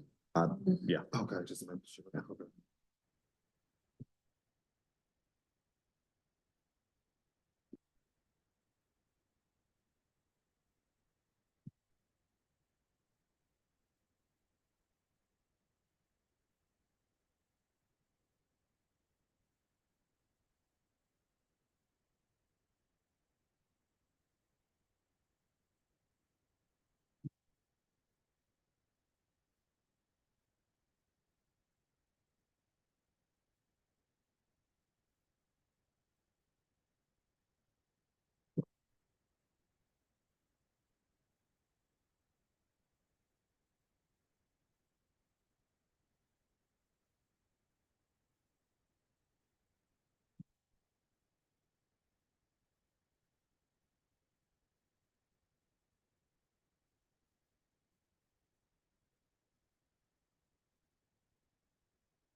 And I tend to agree with your thought that it should be full board. I am somewhat uncomfortable because of the nature of difficulties. And it would be very nice to have the medical personnel give as of today, I think the high stress nature of a pharmacy technician position, he would be capable of doing that, because to be very honest with you, it was stressful in 2014. And It's worse now. it's like they took pants that are too tight and reduced them by 3 sizes. It's terrible today from a stress standpoint. A lot of that is reduced staffing requirements, and for the demands on an individual person is a lot greater than you think. And I would just like for that decision to be made before the full board. I think was a very appropriate suggestion. And then if we could also ask for your therapist in your position to sign off, state to that specific statement that they feel like the stress would not be hazardous to yourself or put anyone else in the public or coworkers at risk. We could put that in a letter by saying the board board would defer any decision on this. If you would like to request a full hearing, the informal has requested either in person or affidavits from your two treatment sides addressing this specifically. Yeah, this is good and I'm glad you provided that. Yeah. But I'm used to seeing something You're more used to seeing detailed than this. Yeah, you're used to seeing Yeah. a specific eval for that question, which they haven't probably known we would ask for. Sure. That the will of the board? Does that make sense to you, kind of what we're asking? It's not a no today. It's a process of getting back to it. And Okay. So, obviously things are improving and graduated college, which is awesome. But kind of what the board is wanting is something specific to pharmacy. So from the therapy that you're getting now, saying, hey, we've talked about the higher stress, the environment that you're going to be working in, and that medical professional who does deal with that every day, because frankly, none of us do, that they are confident that you're ready for that at the point where you're ready to step back into that. And so I think having them either in a letter, or if they want to come here, that's great. If you requested that, come back and say, yes, we're confident that you're ready for that. Okay. So we'll put all that in a letter and send it to you. And that way, if you've got any questions about the letter itself, we can also help answer those as staff. okay. Now, I don't know if my therapist will want to come here. Well, in the letter, it's not that they have to come. Okay. But if they wanted to come to basically testify in person, they could.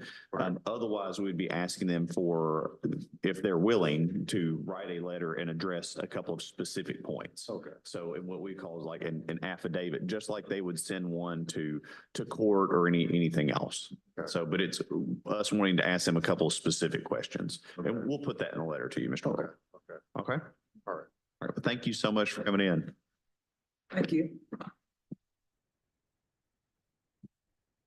I want to pass that back. Yeah. She's got it.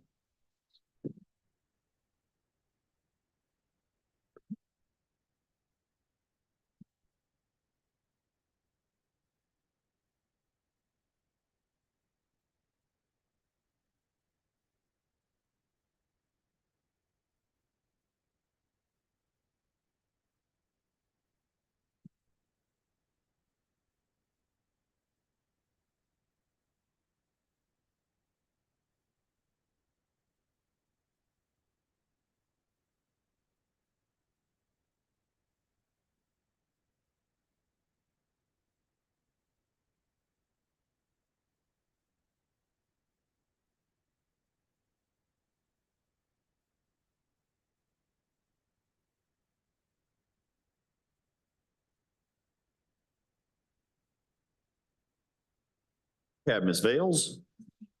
Ms. Hampton. All right, should be the very next tab for us. Number 6. Good morning, Ms. Hampton. How are you doing? Morning, good. How are y'all? Doing well. I'm John Kirtley. I'm the director of the board. I'm going to tell you just a little bit about who you're talking to this morning and a couple things about our process. On this side of the table, the three of us are staff members here at the Board of Pharmacy. Myself, Dr. Brenda McCready is our assistant director. Ms. Ashley Bales is our attorney and legal counsel.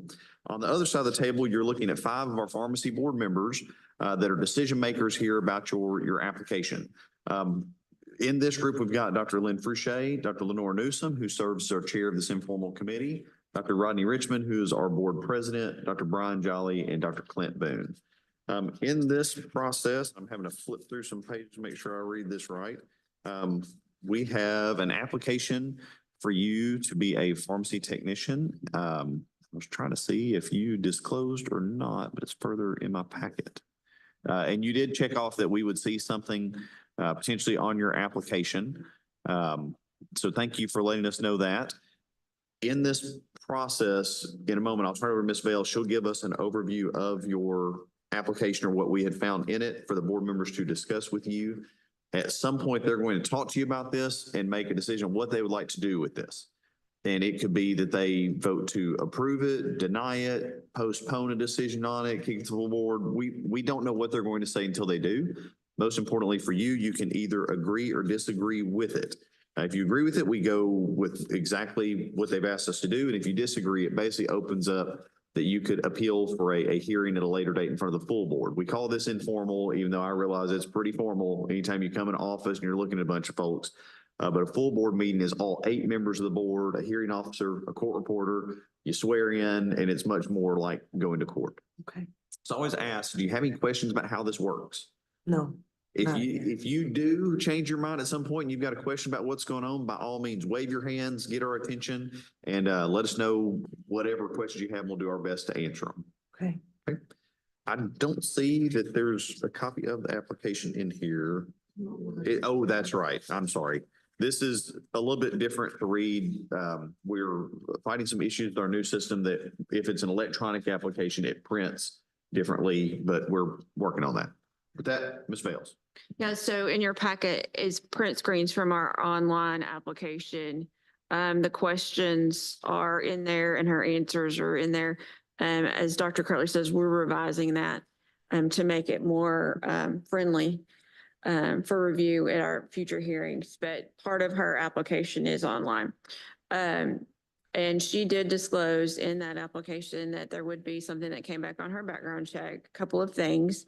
On January 22nd, 2009, she was arrested for theft of property, a Class A misdemeanor. She went to court and was pled guilty or found guilty on March 17, 2009. According to her statement, she was employed at Walmart and allowed her friend to go through the checkout line without paying for a vacuum cleaner.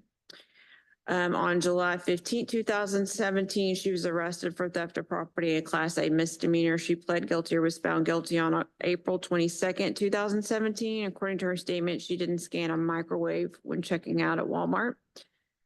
On July 11th, she had a charge for fraudulent use of a credit card, but that was dismissed. On February 23rd, 2019, she was arrested for failure to appear on a misdemeanor and was convicted of that on March 18, 2019. And October 24, 2024, she was arrested for forgery in the first degree. According to her statement, she presented false insurance information to a judge in court, and she's set for trial in June of 2025 for that.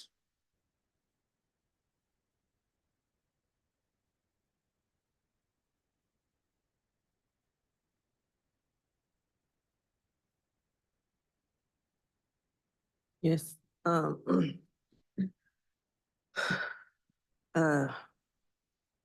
embarrassed really to that these things even happened. The first charge in 2009 was me working at Walmart. And I felt sorry for a friend that was going through some financial things at the time. And she needed to pass her inspection to keep her apartment and her kids and everything, a stable home. And just out of sympathy, I allowed her to come through my line and not pay for a vacuum cleaner to clean her apartment. Then the charge in 2017, I was going through a stressful and really toxic relationship at the time. I was in the process of moving, and while at the checkout, the clerk didn't ring up a microwave that was in my basket.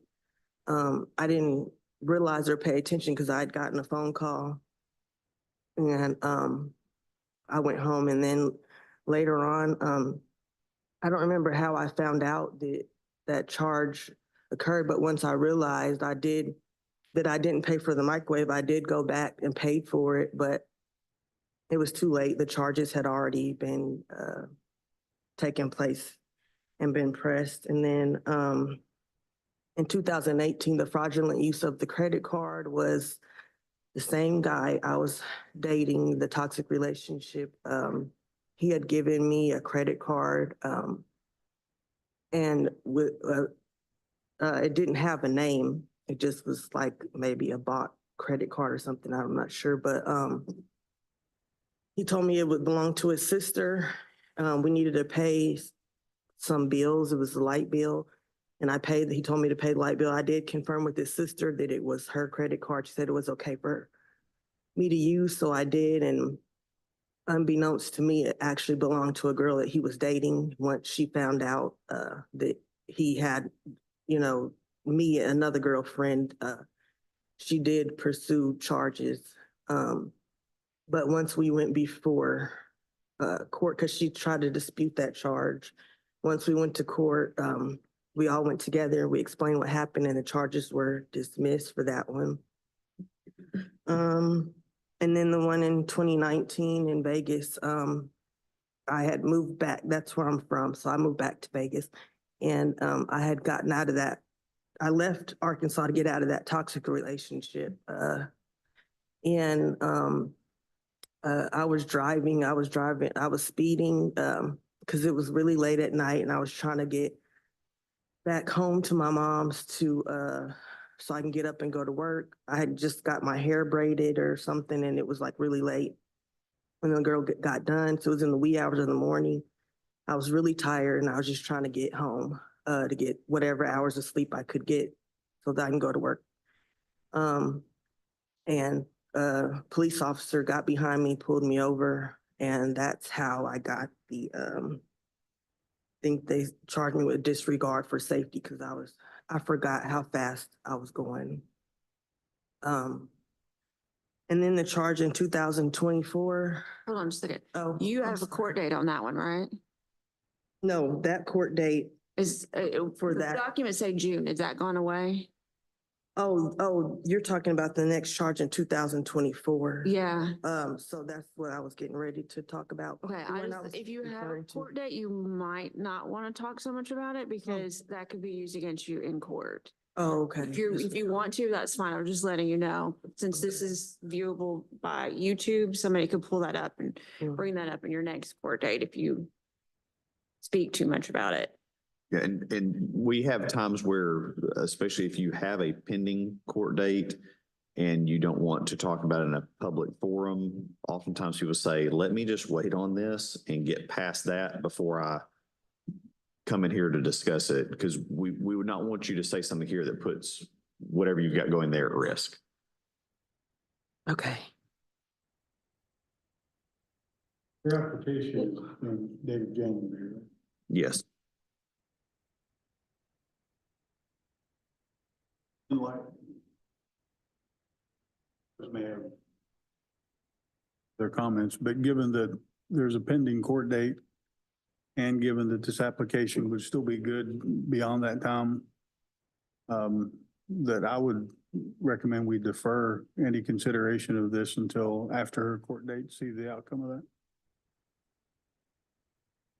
Basically, if it's resolved at the June date, we could put her on the next immediate informal.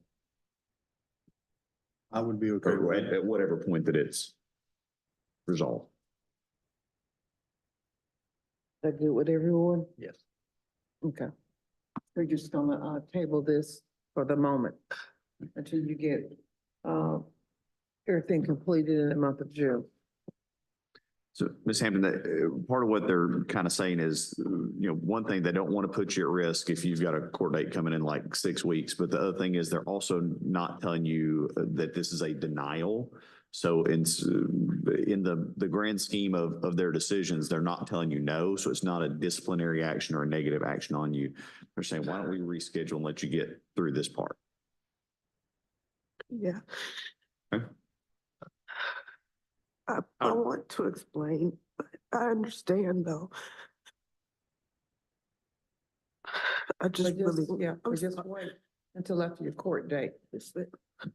Yeah. Okay. Thank you, Ms. Hampton. Thank you.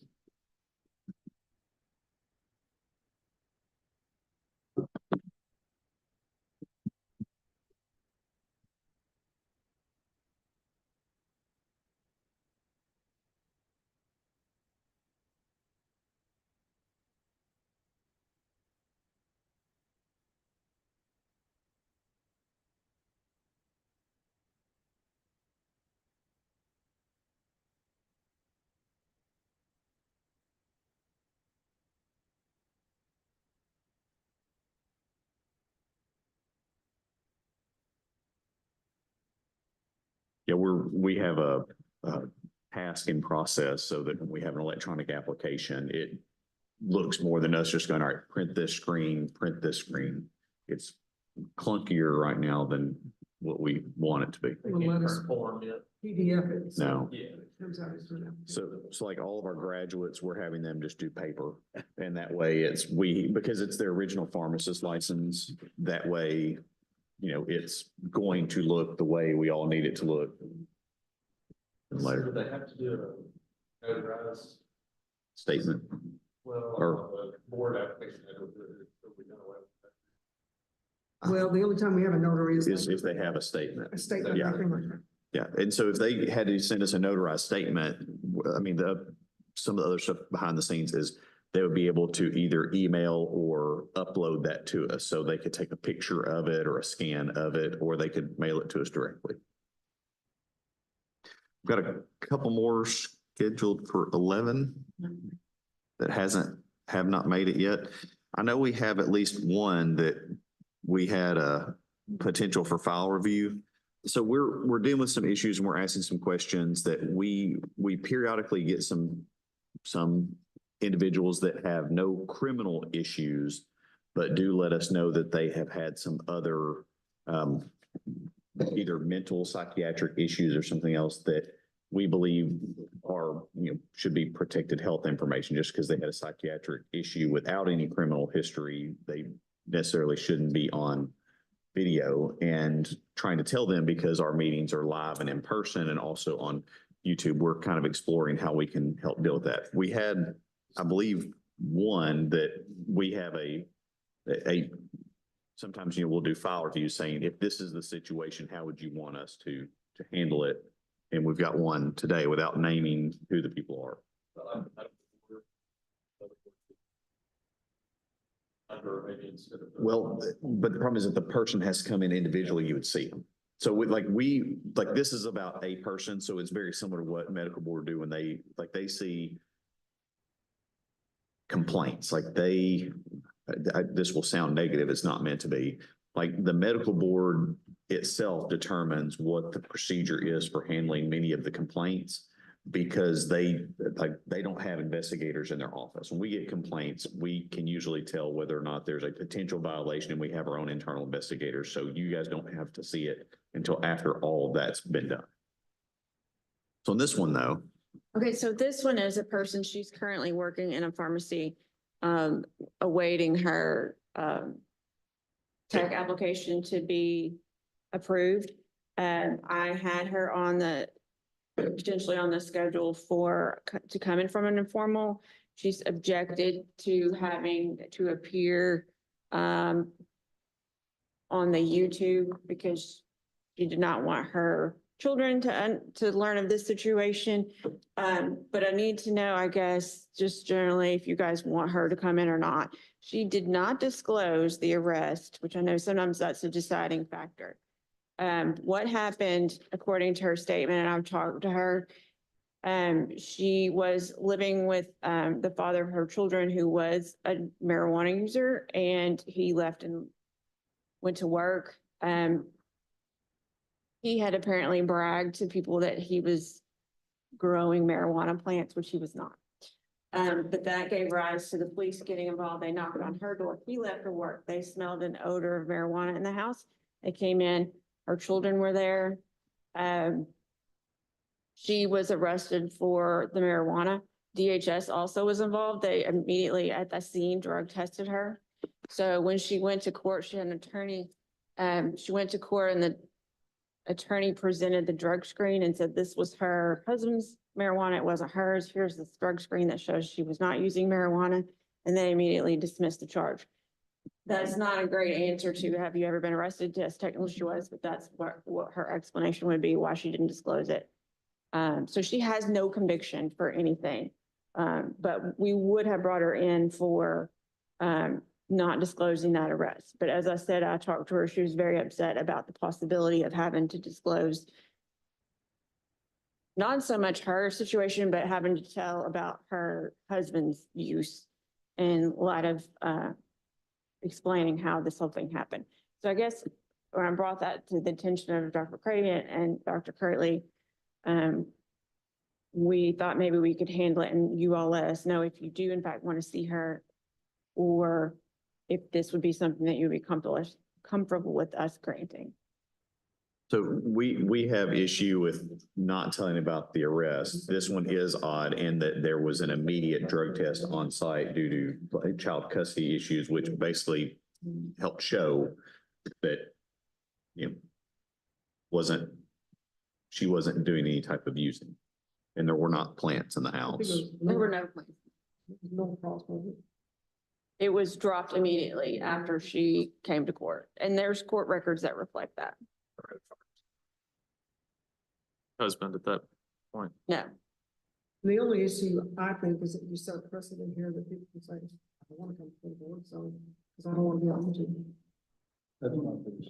Yeah. Can I ask a question?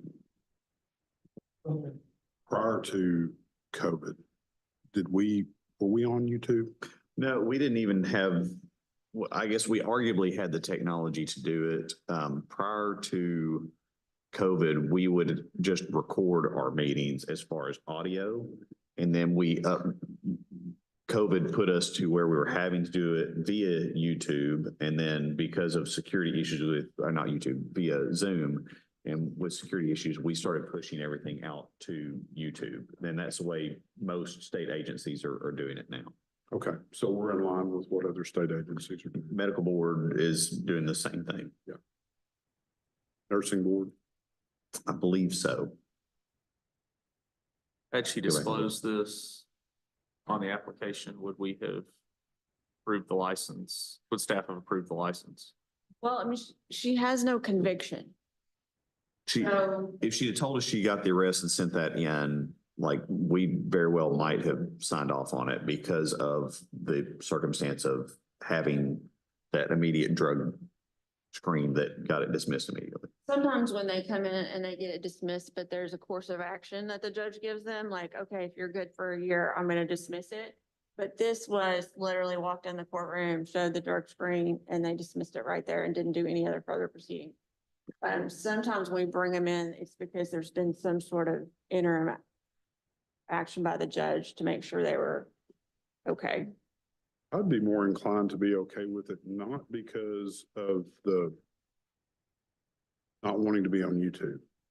Because I think that's unfair to all the others that Yeah. have to be. On YouTube. But more based on the circumstance of what's occurred.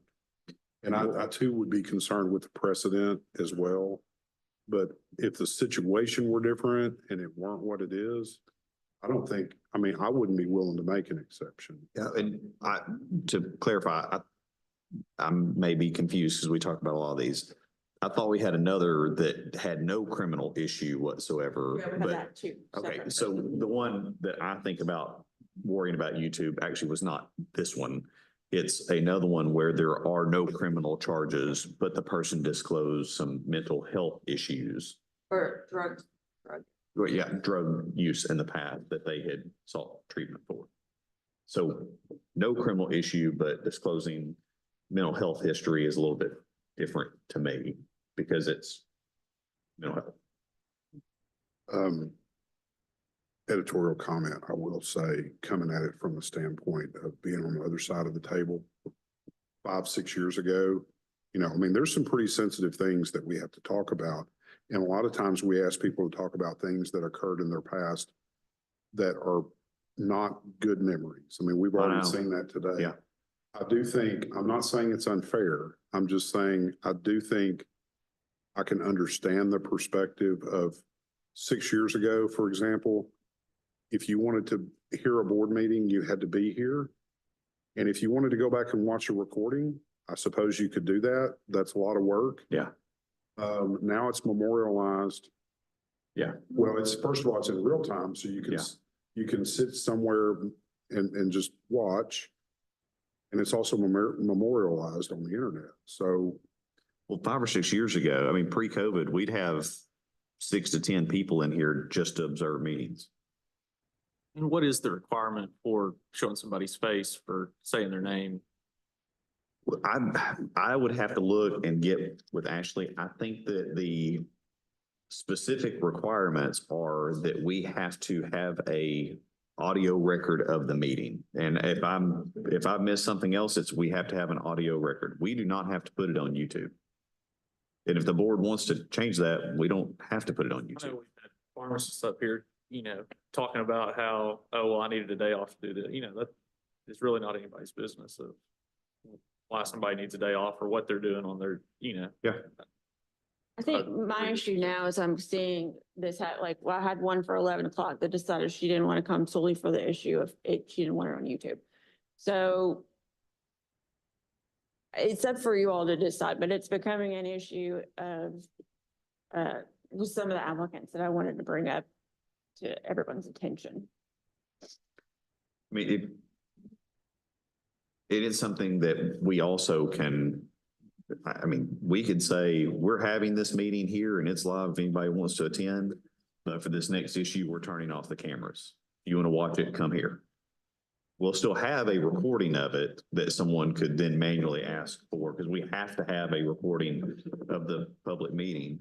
And I mean, I would lean towards I could reach out to my folks at ADH that I report to and say, hey, anybody else discussing this? Anybody else struggling with this? Are there any other policies I'm not aware of that we have to follow on this? For the reasons that Brian stated, I would rather see us make the decision that we are going to or we are not going to record YouTube. If it's not a Or requirement, send to YouTube? well, We have to record it, but it's whether or not we actually have it publicly viewable. you have to record audio or video. We have to record at least audio. What we've done is by having Zoom going with this, we capture the audio and it includes video of it when we identify people. Now you can turn off all the cameras and just get audio as well, but the YouTube is a separate button. Yeah, you don't have to stream to YouTube. You could still record audio and video, but you don't have to stream to YouTube. And I won't split that hair. If we have to make some recording of some fashion, then I'm fine with that. But for the reasons that Brian, and mainly because of the mental health nature of some things that we have to talk about. I have had some underlying concern about that anyway. What I would not want to see us do is make a decision, that we're gonna turn it off for this hearing. Because then what becomes the criteria for every single person who comes in? Yeah. Looks and said, before we get started, I want you to turn video off. Yeah. So we either need to have it or we need to not have it. Period. We have to record it, that's fine. But I would rather see us make the decision that we're just not going to stream it anymore. And I do think there are positives to having it out there. I think more people probably pay attention now and are more aware of things that are going on. So I do see some positives to Yeah. it, but I also have more concerns about people's privacy, right to privacy, as far as, especially from a HIPAA standpoint. And I don't know, maybe another board's figured that out. We had, but. Well, and I mean, you have to sign a waiver to participate. So we have a waiver process to do that. It's just, we are running into some folks that don't want to sign the waiver based on what it is. And for me, if you have a criminal issue, that's generally a publicly viewable issue. Now, boards and commissions get into some unusual stuff with, expungement, sealing that isn't publicly viewable for the whole public, but it is for criminal issues, licensure issues where you're taking care of other people. It's weird in that stuff. And there's a lot of times where I do think it has been very helpful for a lot of pharmacists and other people in the profession to see, like, here's someone who had a med error and here's how the board handled it. Here's the corrective action someone gave to the board, and therefore they're going, man, I should go do that in my pharmacy. So we do get a lot of comments, or at least I do, of pharmacists going, man, I was watching such and such and I've never thought to do that in my store, and now I'm doing it. So I think it has some positive effects, but there is some negative to it. It's just a symptom of, it's like social media in general. Yeah. There are very positive things, and there are some things that, in the realm of what we're asked to do, we have a lot of sensitive things Yeah. that do come up. And part of that's probably, I mean, you guys may want to put it on for like a full board discussion with our, especially with our That's what I was public thinking. members being here in June. That does seem really questionable, the nature of the things you have to discuss and with things that maybe aren't publicly viewable, and then all of a sudden we just Well, and said, here, I mean, everybody, go look. So I'll tell you, and realizing this is also publicly viewable. I mean, there have been boards and commissions that now, because we do this, we don't have what we have seen happen at other boards and even here before. I don't know if any of you remember, like where a professional TV crew comes and sets up and just shares your whole meeting. So this is just what we have control over. But at the same time, if someone else really wanted to come in here and basically do a live stream of it, they could do it as well. Somebody could record it on their phone if they Or wanted. they could stream it live. Our old attorney does that with all his court stuff. So you can go watch Chris Carnahan's first appearances on, Facebook Live most days. It's entertaining. I don't have an issue with it being broadcast as far as the decision-making. Anything that, I'm saying or doing as a board member. I'm totally coming at it from the position of the person on the other side of the table. Yeah. And it's a hard discussion. Is there any way for portions that have that sensitive nature to be redacted? I mean, I know that probably just Well, complicates it. the massively. problem is it has to be a public meeting under FOIA. So like my understanding, not an attorney, definitely not a FOIA attorney, like we don't have the ability for us to go, everybody has to leave the room and no one can record this. It's not like we don't have that. Like a court can say, we're going to close court because we have testimony from a minor about stuff and they can kick everyone out and block it. We don't necessarily have that. But the aspect I was thinking of is we do have some people that will come up and it's a very, very narrow band of it's a mental health care issue that did not include no convictions or even any law enforcement interaction at all. Like, I mean, there's no arrest, there's no court appearance, there's no pros, I mean, no charge at all. Like it's a little bit of a unicorn, but I understand that they are telling us, yes, I did have these mental or addictive disease issues, which have a different level of protection. I actually think on that there'd be an easy way to go, just like, we talk about medical board blinding it. We don't have to identify the person and we don't have to display that on screen. So we could literally say, just like we do with patient information in a hearing, that we've had to warn pharmacists on, do not say this patient's name, it's patient A. Yeah. So it's, applicant A, but it's not even on video. So if someone comes and listens to the audio, they could listen to the audio, but we're not showing their private health information to the whole world. But that's with no criminal law enforcement interaction at all, is the kind of very narrow band I was thinking of. More food for thought later. Yeah, but I mean, that narrow band is kind of like a start. But it sounds like on this one, you'd want to see them because there was law enforcement interaction and it was not disclosed. And it's public information already. Yeah. Yeah, she's an example of someone that will probably not pursue it because she doesn't want to be on YouTube. I have another one at 11 o'clock, same thing, doesn't want to pursue it only because she's going to be on YouTube. We have anybody else show up yet? Okay.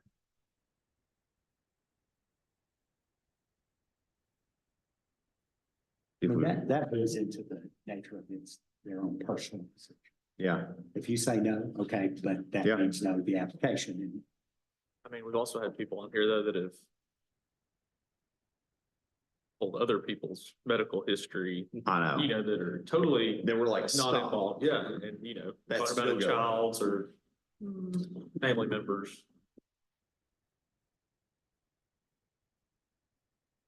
It's pretty bad when I have to interrupt and say, stop doing this. Like you're trying to say you're not doing it while you're doing it. We had one that just happened. No. You just clicked on it. Older, here we go. Good morning. Six, that should be under tab 8 for everyone. No, this is 8. Ms. Holder, I'm John Kirtley. I'm the Director of the Board of Pharmacy. I'm going to tell you a little bit about kind of who you're talking to this morning and kind of how this process works. On this side of the table, we are staff members here at the Board of Pharmacy. Myself, Dr. Brenda McCready, who is our Assistant Director, Ms. Ashley Bales, who is our Attorney and Legal Counsel. Other side of the table, you have 5 of our pharmacy board members who are decision makers here about your application. We have Dr. Lynn Fouché, Dr. Lenore Newsom. Dr. Newsom is the chair of our informal committee. We have Dr. Rodney Richmond, who's our current board president, Dr. Brian Jolly, and Dr. Clint Boone. In this process, the board members have just received a copy of your application as well that they're looking at on their little tablets. You've told us that nothing was going to come back, but we found some stuff. So they're going to want to talk to you about kind of why you didn't tell us and what was on there. In a moment, I will turn it over to Ms. Bales. She's going to give them a brief overview of what we did find, and then they're going to have a conversation with you. At some point in this, they're going to suggest what they want to do with your application. They could suggest that they want to approve it or deny it or postpone a decision to a later date or ask for more paperwork. We don't know what they're going to say until they do it. Biggest thing for you is once they say what they want to do, you get the chance to say if you would want to agree or disagree with that. You don't have to do it sitting right there today. If you agree with it, we go forth with whatever they have instructed us to do. And if you disagree, there'd be an opportunity to have an appeal and a hearing before the full board at a later date. So I always ask, do you have any questions on how this works? No, sir. Okay, with that, and we have one more board member walking in right now, so he'll be fresh as well. I'm gonna turn to Ms. Bales to give us an overview.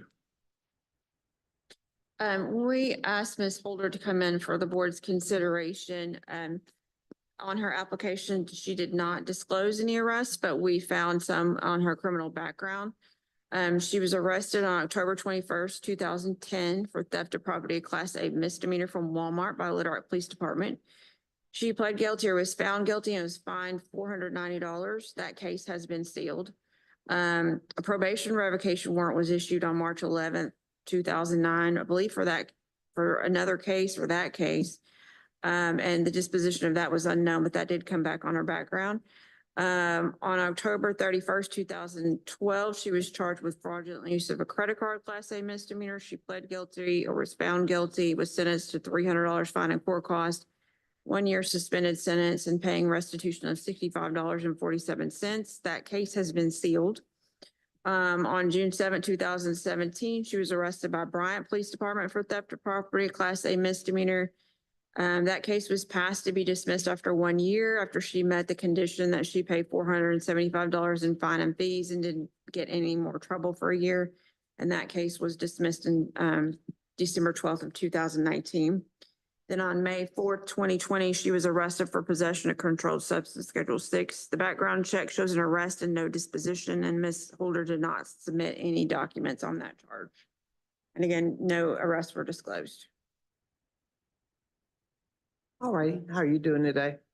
I'm fine. Good. You want to tell us in your own words about these incidences, please? Each one? Yes, ma'am. Okay, so I guess I'll start with the Yeah, first one. briefly, yeah, briefly.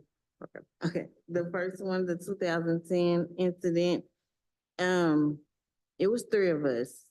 And we went to Walmart and I was pushing a basket and my cousin loaded a basket with like a car seat because she was pregnant. So she had one of her friends with her, which her friend was the one who was doing the stealing. But when we got ready to exit out of the store and they stopped us or whatever, they wanted all of us to go in there. And when we went in there, they was asking which one was stealing. They said they know who was stealing, but they wanted to hear it from us, and that if we didn't say anything, that they was gonna charge all of us. So nobody said nothing. So we all got charged with the same charge. And The fraudulent use for a credit card, I was working at a gas station. The manager, she had used the restroom and I guess she lost her credit card in there. But anyway, a customer went inside of the bathroom, found her credit card and came and bought something. And because I didn't ID to verify that the credit card matched, and because I just swiped the card, she decided to press charges against me, which it was some personal issues with that against me. She didn't like me, but the Bryant incident, me and my cousin again, but this time she had basically purchased a swimming pool from a previously Walmart, so she still had the receipt. So she went inside of there and I helped her put the swimming pool inside of the basket. So when she went up to customer service to basically give them the receipt where she had previously paid for it at another Walmart to return it and get cash. So when they put the cash in her hand, and of course, again, we walking out the store, they stopped because they basically said that she didn't come inside with the swimming pool to return it. She actually went and got a swimming pool off the shelf and returned it. And again, because I assisted her in putting the pool in the basket. And May the 4th, 2020, the possession of a controlled substance. Basically, I was in an abusive relationship and we're living in Missouri. We was on our way from Arkansas and we was having a altercation in the vehicle. And we ended up getting pulled over in Marshall, Thurston County.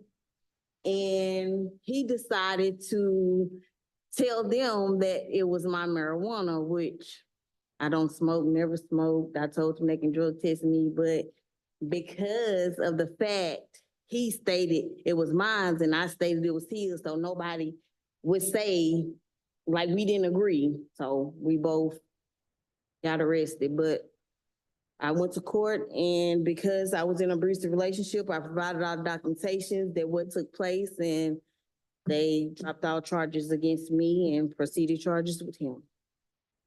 Okay, why do you want to be a pharmacy technician? Because I am actually in college right now working on my nursing degree and I feel like maybe me working in a pharmacy would kind of get me used to how to pronounce the medications and just get me familiar for whenever I get into the nursing program.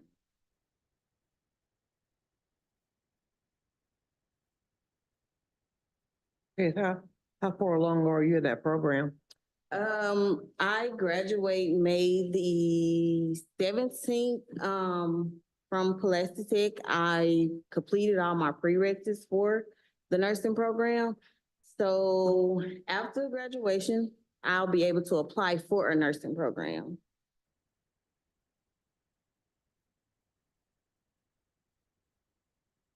So you're not in nursing school yet? No, I'm not in nursing school yet, no. So in all these instances, you were just wrong place at the wrong time. I was, You had no responsibility in any of these. no.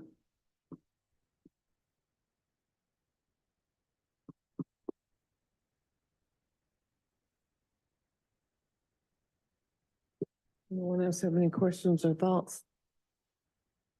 On your application, you stated that you are currently working at Walgreens and are awaiting a pharmacy technician permit. Is that still the case? Well, I was currently working at Walgreens, but due to the fact that I had to come and do all of the procedure because of my background, so they had to remove me from the schedule because a pharmacy technician license is required to work in a pharmacy. So it's been about a month since I haven't worked there, but if I'm granted my pharmacy tech license, I can just provide it to them and I can go back to work there. There is just on hold due to me not having my pharmacy tech license. Are you in a management training program with Walgreens? A management training? Uh-huh. No. No, you just want to be a technician. Mm-hmm, Okay. yes. Thank you. So despite being in the wrong place at the wrong time, why did you not disclose all of these charges on your application? Because in most of the incident, I was told as long as I did what I was supposed to do, that these charges wouldn't be on my background. Okay, let me read the question and then you tell me why you answered no. Have you ever been cited, arrested for, charged with, or convicted of? Oh. I guess I didn't read it right. I don't know.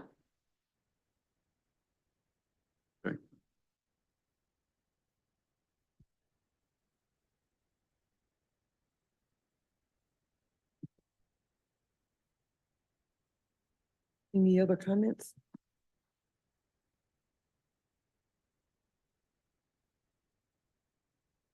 What is the will of the board?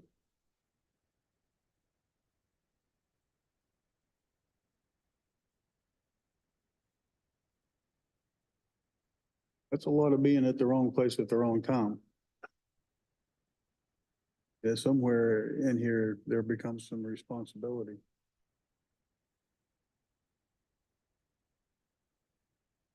Based on what I've heard, I would not be in favor.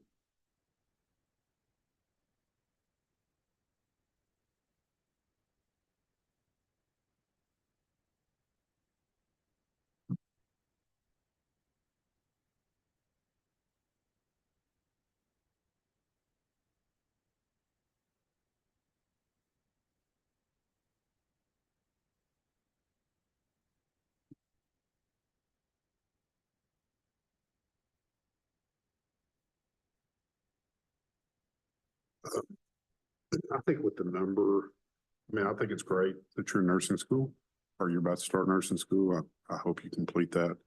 I just think with the number of things that are on here, I concur with Dr. Richmond.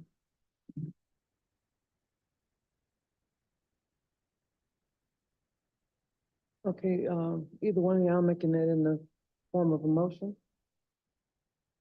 Are you wanting to deny or give her the opportunity to withdraw it or just take no action? I would give her the opportunity to withdraw, considering she may be applying for a nursing permit. She wouldn't have that on her background. And I'll explain, what I'm asking them is if they're basically saying they're not going to vote to give you one.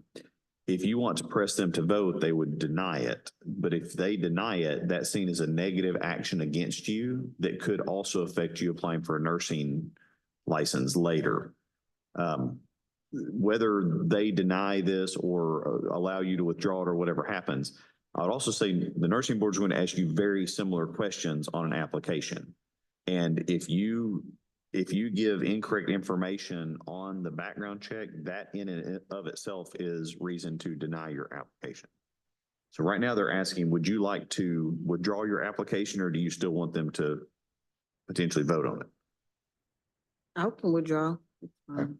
So with that, what we do is we would just show that she withdrew her application after meeting with the informal, so she does not have a negative mark on her application.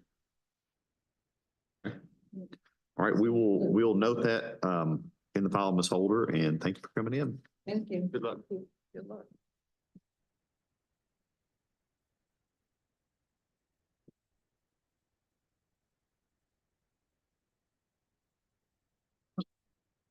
I'm hungry too, Harold. How are you today? Sorry for my conflict. Oh, I searched for the last 3 days. Is that?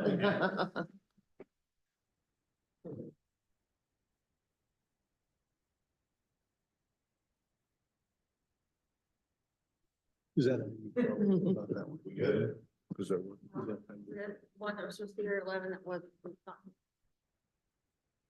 Right. We had one more 11 that did not show up, so if you guys are good. Just about to turn my microphone on. Our other 11 didn't show up, so if you guys are good, we are clear until 1 o'clock. Gives us a chance to grab my feet. Okay, all right, we'll be back at 1.